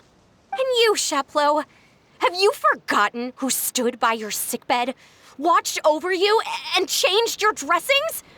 Come on, let's hear it then. What's your reason for all this? You're wrong, Filial. We don't want you to die. You're our family. Liar. You wouldn't be doing this if that were the case. So why? Why have you backed us into a corner? We all live in the House of the Hearth. You know the type of work we do, Filial. A single betrayal can cost dozens of us our lives. It's not like it's never happened before. That kind of thing is hard to forget. That's why the House of the Hearth cannot tolerate any form of betrayal. Ever since we came to Poisson, you've had 7 secret meetings. A lot of the things you talked about really crossed the line. You've been spying on us for half a month? Wait a second. Now that I think about it, the move to Poisson was just a way to make it easier to spy on us, wasn't it? Because we were all in one place. You've had this planned all along. Filial, Nantoy, I'm sorry. I owe you both my life. I owe Clervie too. If it weren't for all your help after I got poisoned, I wouldn't be standing here today. If this were any other situation, I would do anything to repay that kindness, even if it cost me my life. But rules are rules. I'm sorry. My hands are tied. Why? Why? That's enough, Filial. We made a mistake, and we should own up to it. We broke the rules, plain and simple. And now we have to face the consequences. I'm sorry, Chapleau. Fultz. I'm sorry, Father. We accept our punishment. Chapleau, according to the rules of the House of the Hearth, how should these traitors be punished? All those who betray the house pay with their lives. And so it shall be.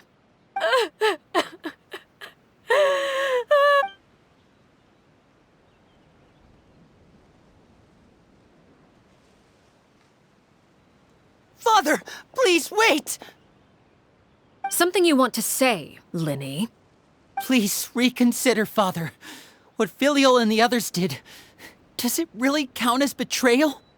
We all come from broken families. From the very first day we joined the House of the Hearth, we wanted nothing more than to make it a real home. But the truth is, none of us know what a real home should look like. I'm not saying I have all the answers. All I know is this.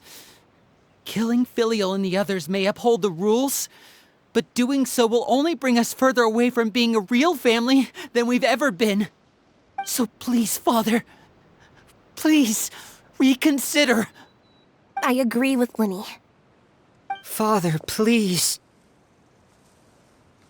Lyney, you...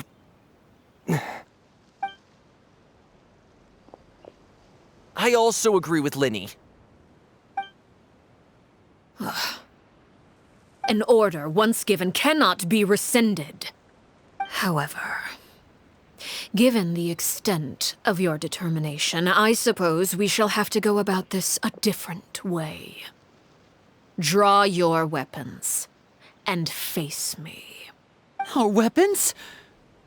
Father, are you referring to a duel? Precisely. The rules of the house will not be altered. Traitors must be punished. However, resolving disputes with a duel is also one of our rules, one that also applies to me. Demonstrate a sufficient showing of strength, and I shall offer a concession. Wait. Beat Father in a duel? Impossible. Father is way too strong, even for Lyney.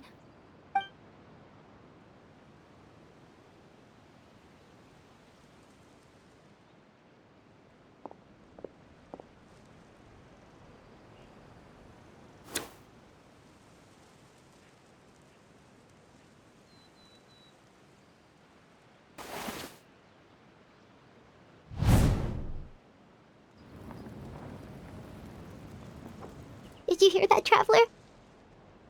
Lyney and the others have to duel the Knave. What should we do? Can they really win something like that? If they lose, those people from the house are really gonna be executed. Hey, are you listening?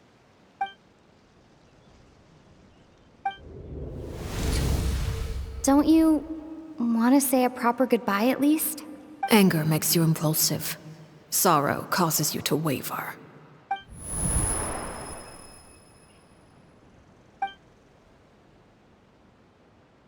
Oh. Looking at that expression on her face, she seems really serious about this. Guess that means there's no chance she's throwing the duel on purpose, huh? When guests are around, families are often on their best behavior. And any disputes are less likely to escalate. When the time comes, make the choice that you deem most appropriate in the situation, and lend your help to the House of the Hearth. What's wrong, Traveler? Hey, where are you going? Traveler? You're asking to join the duel against the Knave? I'll allow it. We do have a ready-made dueling ring at our disposal, after all. All I would advise is this. Keep a firm grasp on your weapon, and give it your all. Any less, and you may just lose your life.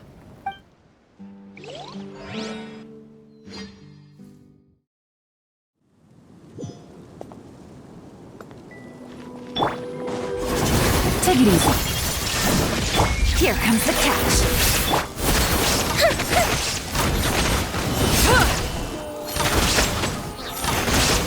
Is it my turn now?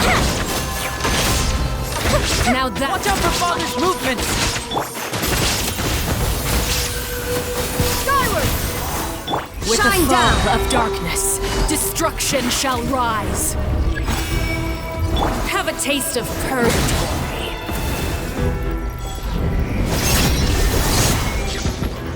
You alright? Look.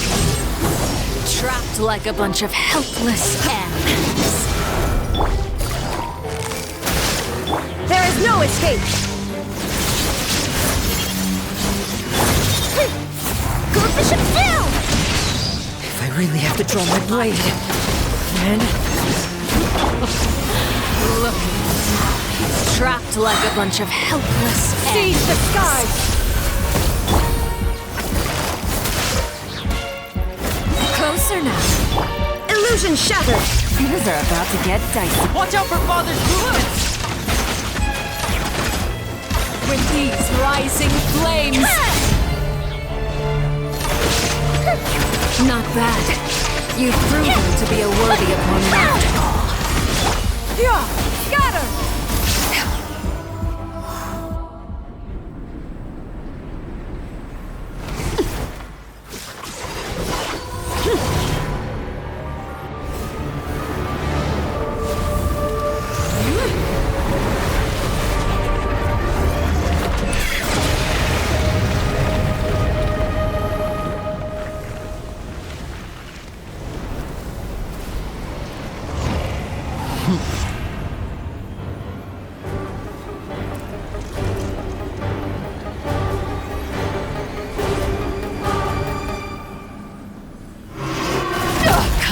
Riveted. Seared away. Watch out for Father's movements! That remains.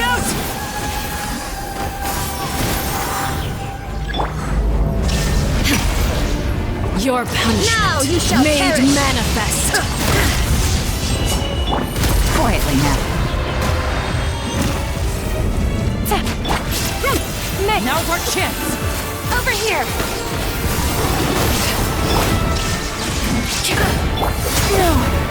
Busted.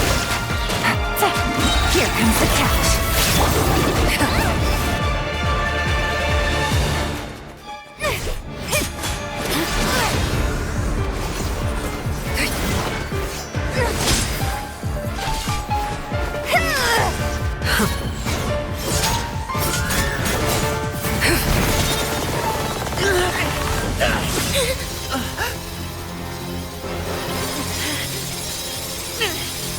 You should know better than to crowd in one place.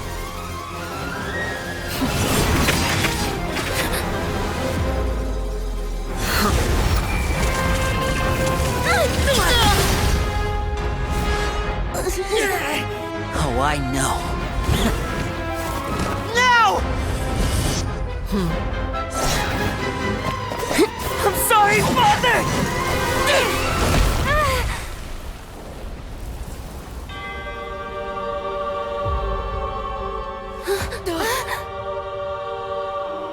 Sorry for what? This pitiful excuse for an attack.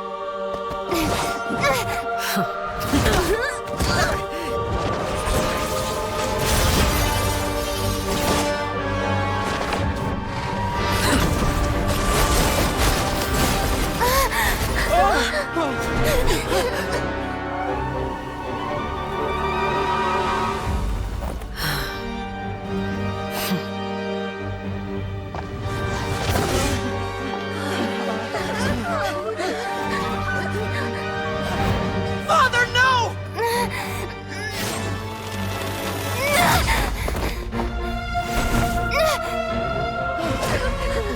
Made it out, did you? You're stronger than I expected.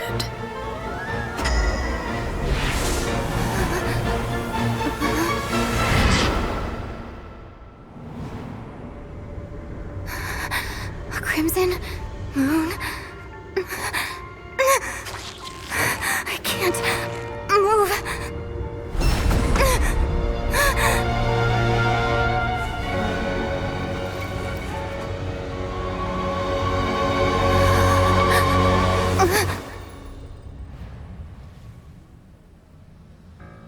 Still, not strong enough to beat me.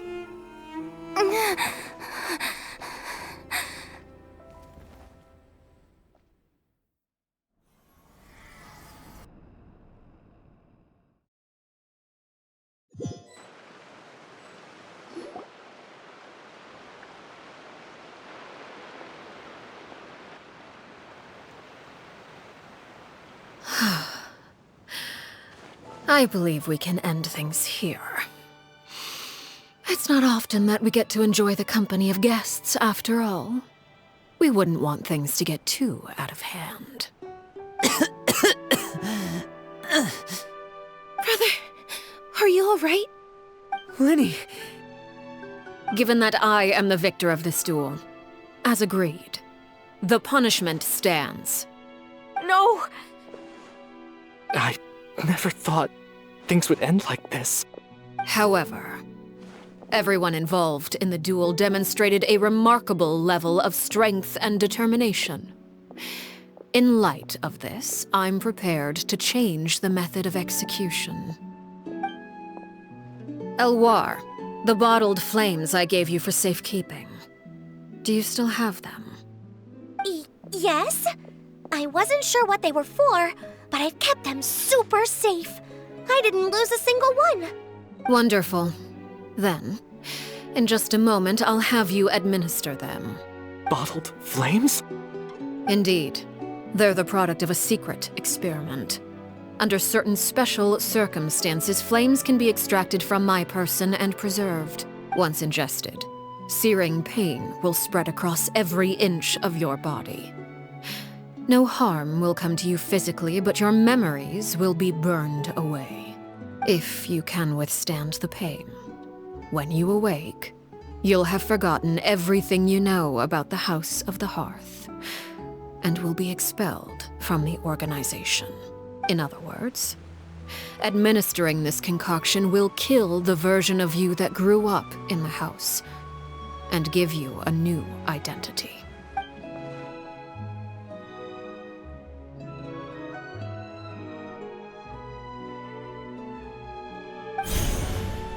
Memory is a mysterious thing indeed.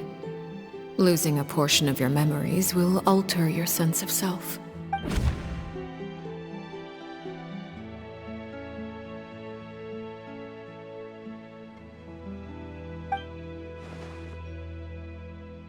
So, you're just letting us go, Father? You misunderstand. Memories are extremely important. Once consumed by flame, the version of you standing before me will die, and our secrets will die with you. So no, I don't intend to just let you go, because the person who survives will be nothing but a stranger. Even so, I won't have to live in fear anymore. I'm sorry, Father. I'm sorry I let you down. But I really... Don't cry, Filial. You haven't left the house yet, so there are still rules to be followed, yes? Remember what I taught you. Anger makes you impulsive, sorrow causes you to waver. Don't let yourself be controlled by your emotions. Of course. I'll remember. Dry your tears, and go pursue the life you really want. Yes, Father. Chapleau, Foltz, Elwar. Take them back to Poisson. And bring Lyney and the others as well. I prepared 3 extra vials of bottled flames. As for whether to take them, the choice is yours. Goodbye, children. The next time we meet, I will no longer be your father. Thank you for all you've done for the house. I hope you have bright futures ahead of you.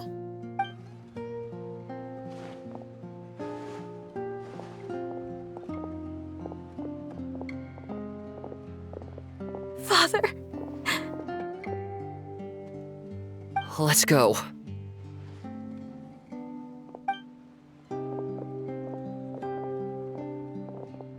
Here, grab my arm, Lyney. I'll help you walk back. Thank you.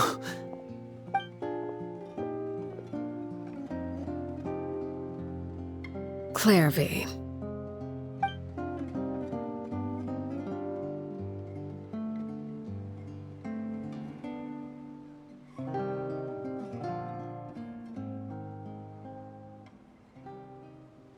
Can we talk now?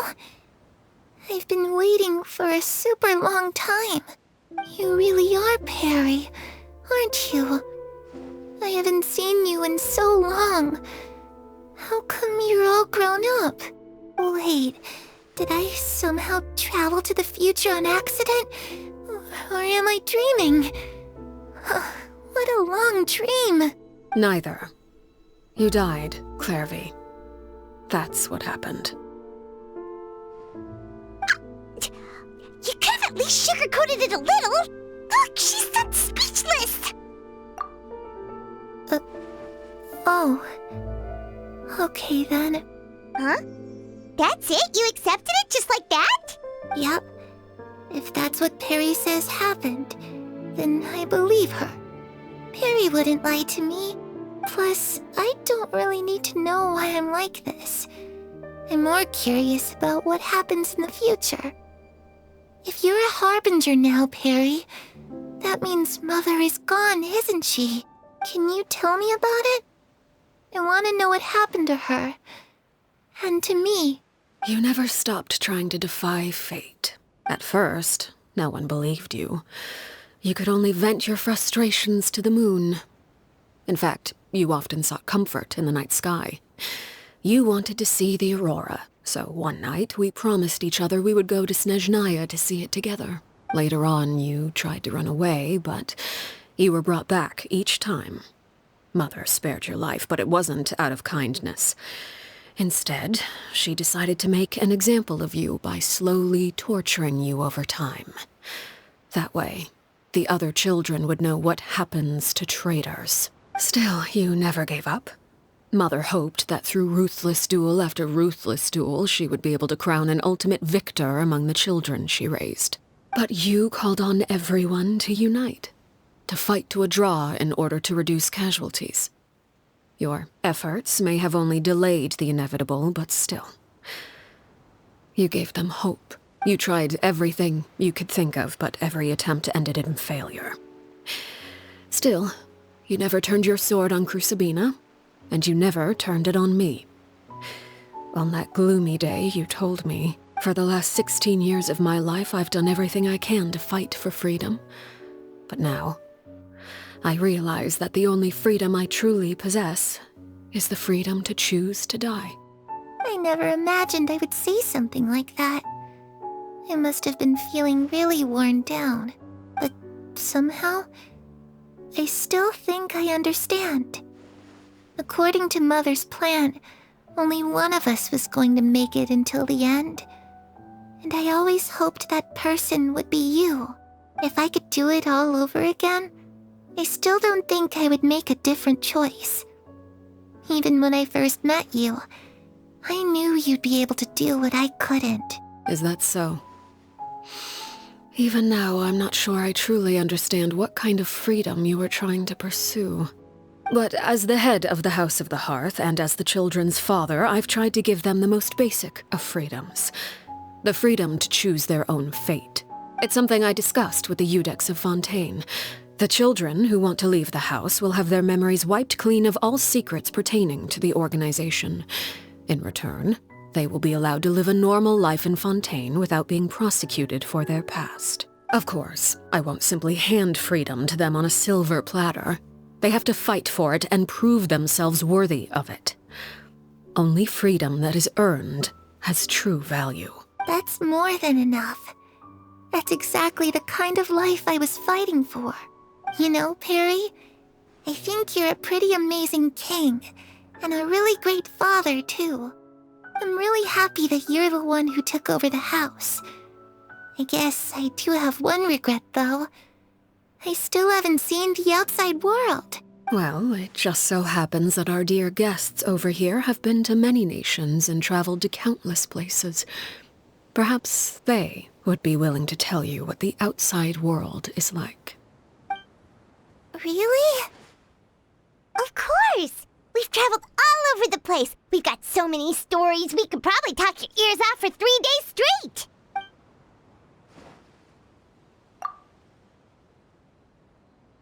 You know, I used to dream of being a bard, playing the lute while singing into the winds of freedom. Even if there was no one there to listen, I would have continued to sing no matter what. Ah, that's where Mora comes from. I never knew that before. If I had some Mora, I would buy 3 new dresses. One for me, one for Perrie, and one for Mother. It's just too bad Perrie doesn't like wearing dresses. And Mother, well, she probably wouldn't accept something like that either. I guess I'd just have to keep them all for me then. I could wear a different one every day. Those yokai you mentioned, what do they look like? I once saw a drawing of this one guy with horns on his head and a super scary face. Are there any yokai like that? Oh, sounds like you're talking about an Oni. Yep, we've met one, and let Paimon tell you, they're not nearly as scary as they look. I was always too afraid to skip Mother's fighting lessons, but at the academia, I bet you could do all sorts of secret things in class. Things that have nothing to do with studying. I'm just kidding. Being able to study whatever you want without having to fear for your life actually sounds pretty great.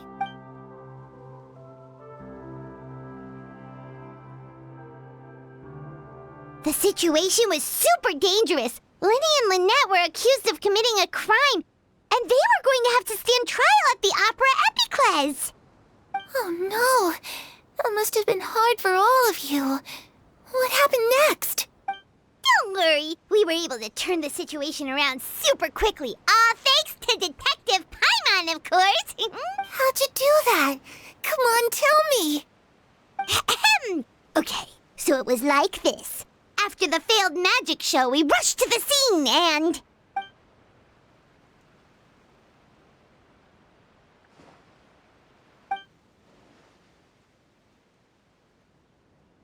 Shadows don't have the capacity to learn or grow. Any new information they encounter is quickly forgotten over time.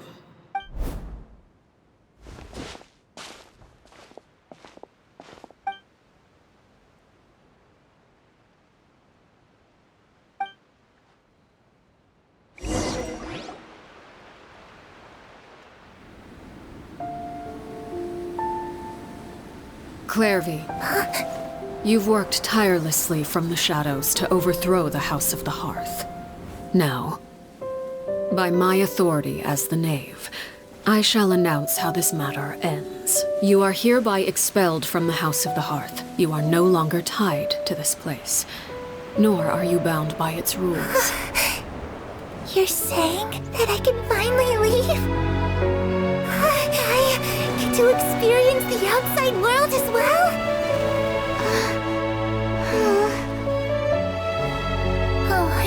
forgot. There's no getting older for me. Still, seeing who you grew up to be makes me really happy, Peruere. Take care of yourself. Goodbye. May we meet again someday.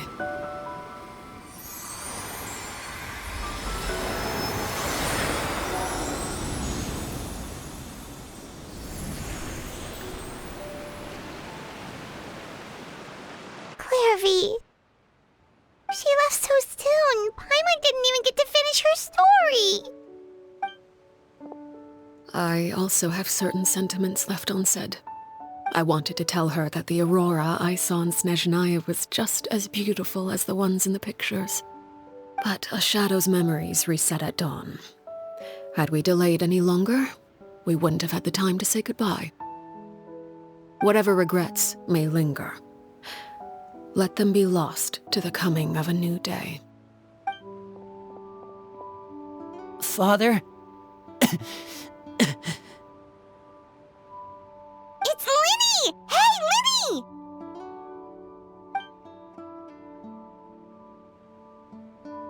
What is he doing back here? Let's go check it out.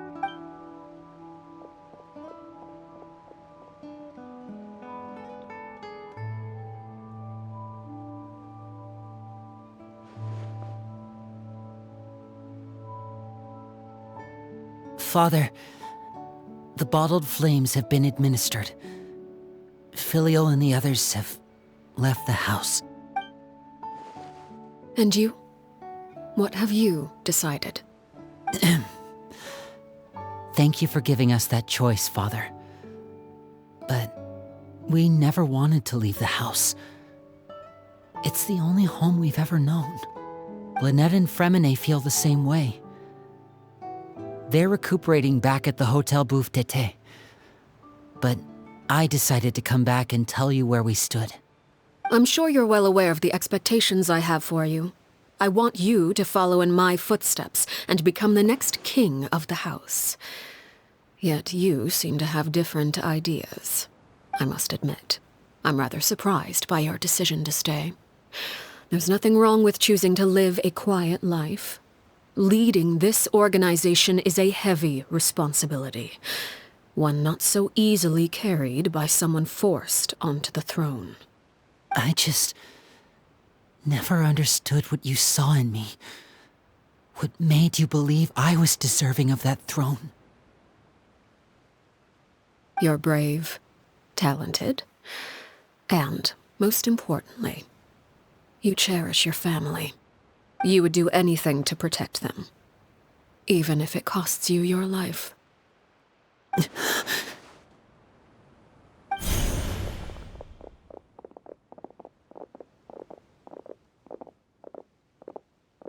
Speaking up back there was so brave of you, Lyney. It's all thanks to you that we were able to convince Father to back down. You're a hero, Lyney. Hero? Father is the real hero. Had Father gone all out during the duel, there's no way I would have walked away with my life. She must have had it all planned from the beginning, from the very moment she suggested a duel. I'm not deserving of that title. I'm not strong enough, or smart enough. You're wrong. In my opinion, all you need to be deserving of the throne is conviction and the necessary strength to act on it. We may have different ideas of what it means to be a family, but you can hardly be said to lack conviction. What you truly lack is strength. For someone of your talent, though, that's something that will come with time. Even without that strength, you still chose to face me in a duel, even though the odds were stacked against you. That capacity to honor your convictions is what I truly see in you. Father. No one knows what the future holds, what tragedy or triumph may be in store. Being at the head of this organization requires the strength of will to face whatever comes. Caution will only hold you back. If reaching a certain standard were required to go after what you want, I would never have succeeded in killing my predecessor. Back then, there was still a considerable gap between our abilities. Strength may decide the ultimate victor, but those who let a lack of strength dictate their decisions or undermine their convictions will never be worthy of the throne. I understand, Father. Thank you. Children must grow up to surpass their parents. Only then can a family continue to flourish. The road ahead is not an easy one, so I'll ask you one last time. Are you certain you want to stay? You've done so much for me, Father, and that kindness must be repaid. Plus, with Project Stoua at hand, there are many dangers ahead, and I, for one, don't intend to back down. Protecting my family at all costs. That's my conviction. Then you're welcome to stay. As for Project Stoua, you need not be too concerned. If those cowardly businessmen and heartless dignitaries try to take us down, I'm prepared to teach them a lesson. Having members who longed for the light was our organization's last weakness. With those members no longer among our ranks, the House of the Hearth is like a spider hiding in the shadows. We need only wait for our prey to come to us. At present, our imperative is to use their plan to our advantage. In doing so, a crimson moon shall rise amid the frigid blizzards of winter. No demonstration of loyalty shall go unrewarded, and no sacrifice shall be in vain. As for the two of you, whether we meet again as friend or foe, I'll remember the camaraderie we shared in this moment. No matter how arduous the journey ahead, I hope we both reach our desired destination.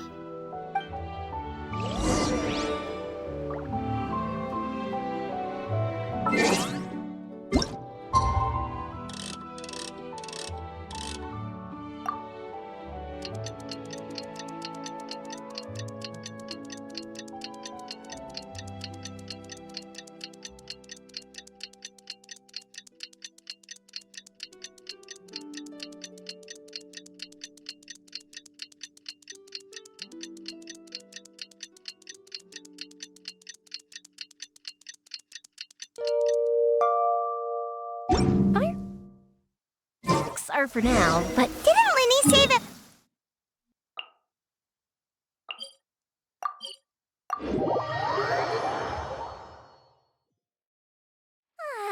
This is great.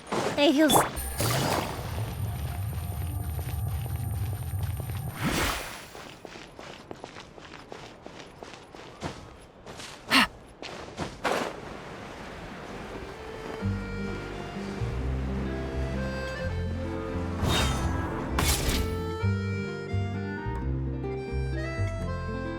Lynette? Freminet? How are you feeling? Much better. Whew, what a relief! What about you? Are you feeling alright? I knew you'd come out unscathed. Us, on the other hand, well, we've been bedridden for 2 days. I couldn't even turn over. Oh, and I wanted to ask, is Clervie gone? Lyney and the other members have left Poisson and returned to the House of the Hearth. According to him, there haven't been any more sightings of a spirit roaming the house. I see. I'm glad. Father came to check up on us 2 days ago and told us about what happened with Crucabena and Clervie. Actually, I've met Crucabena before. Wait, what? You've met the former Knave? Crucabena died a year after Clervie. It was during the year between their deaths that I joined the House of the Hearth. Crucabena had an extremely cruel and radical way of doing things. While she was alive, the atmosphere in the house was suffocating. When I joined, though, the experiment she valued so much had already come to an end, and all the people involved, dead and injured alike, were gone. Crucabena never talked about the past with us newcomers. A couple of months after I joined, Father killed Crucabena and burned all her files. With that, The names of all the people subjected to her experiments, Clervie included, were lost to the flames, along with the painful memories they represented. Father took in Lyney and me a couple months after that, but she never mentioned anything about Crucabena or Clervie. It really seems like something she was planning to keep to herself. The last time you talked to her, did she mention why she kept it a secret for so long? She said she didn't want us to be affected by the darkness of the past. She was worried we'd develop a false sense of gratitude towards her if we knew about it. The foundation of a family should be free of any corrupting influence. Whatever happened in the past, it has nothing to do with who we are now. And that's what Father told us in the end. But I still thanked her for everything. It was only after hearing about what Crucabena did that I finally realized how insignificant our lives could have been. The members of the house meant nothing to her. To say that she valued them in any way, even just as a tool, would probably be giving her too much credit. If Father hadn't taken over the House of the Hearth, I probably would have already... Father rarely brings up the fact that she saved us. She doesn't believe that being indebted to her should be what ties us together. But even if we didn't owe her anything, we would still choose to stay. Because this is our home. We may have arguments or times when we feel wronged. Some people may even choose to leave. But as long as Father is here, we will always have a home. Whether the path before us is bathed in sunlight or shrouded in shadow, we'll follow Father wherever she chooses to go. So I wanted to say thank you for helping us make it through this crisis. Without your help, we could have lost a lot more along the way. Oh, we didn't do anything, really. Of course. You're welcome anytime. Are Filial and Nantoy okay? I actually saw them at a cafe this morning. They didn't recognize me. From what I could tell, they were drinking coffee and talking about one of the operas that started running recently. They seemed happy. If I had to take a guess, I would say they finally found the kind of life they always wished for.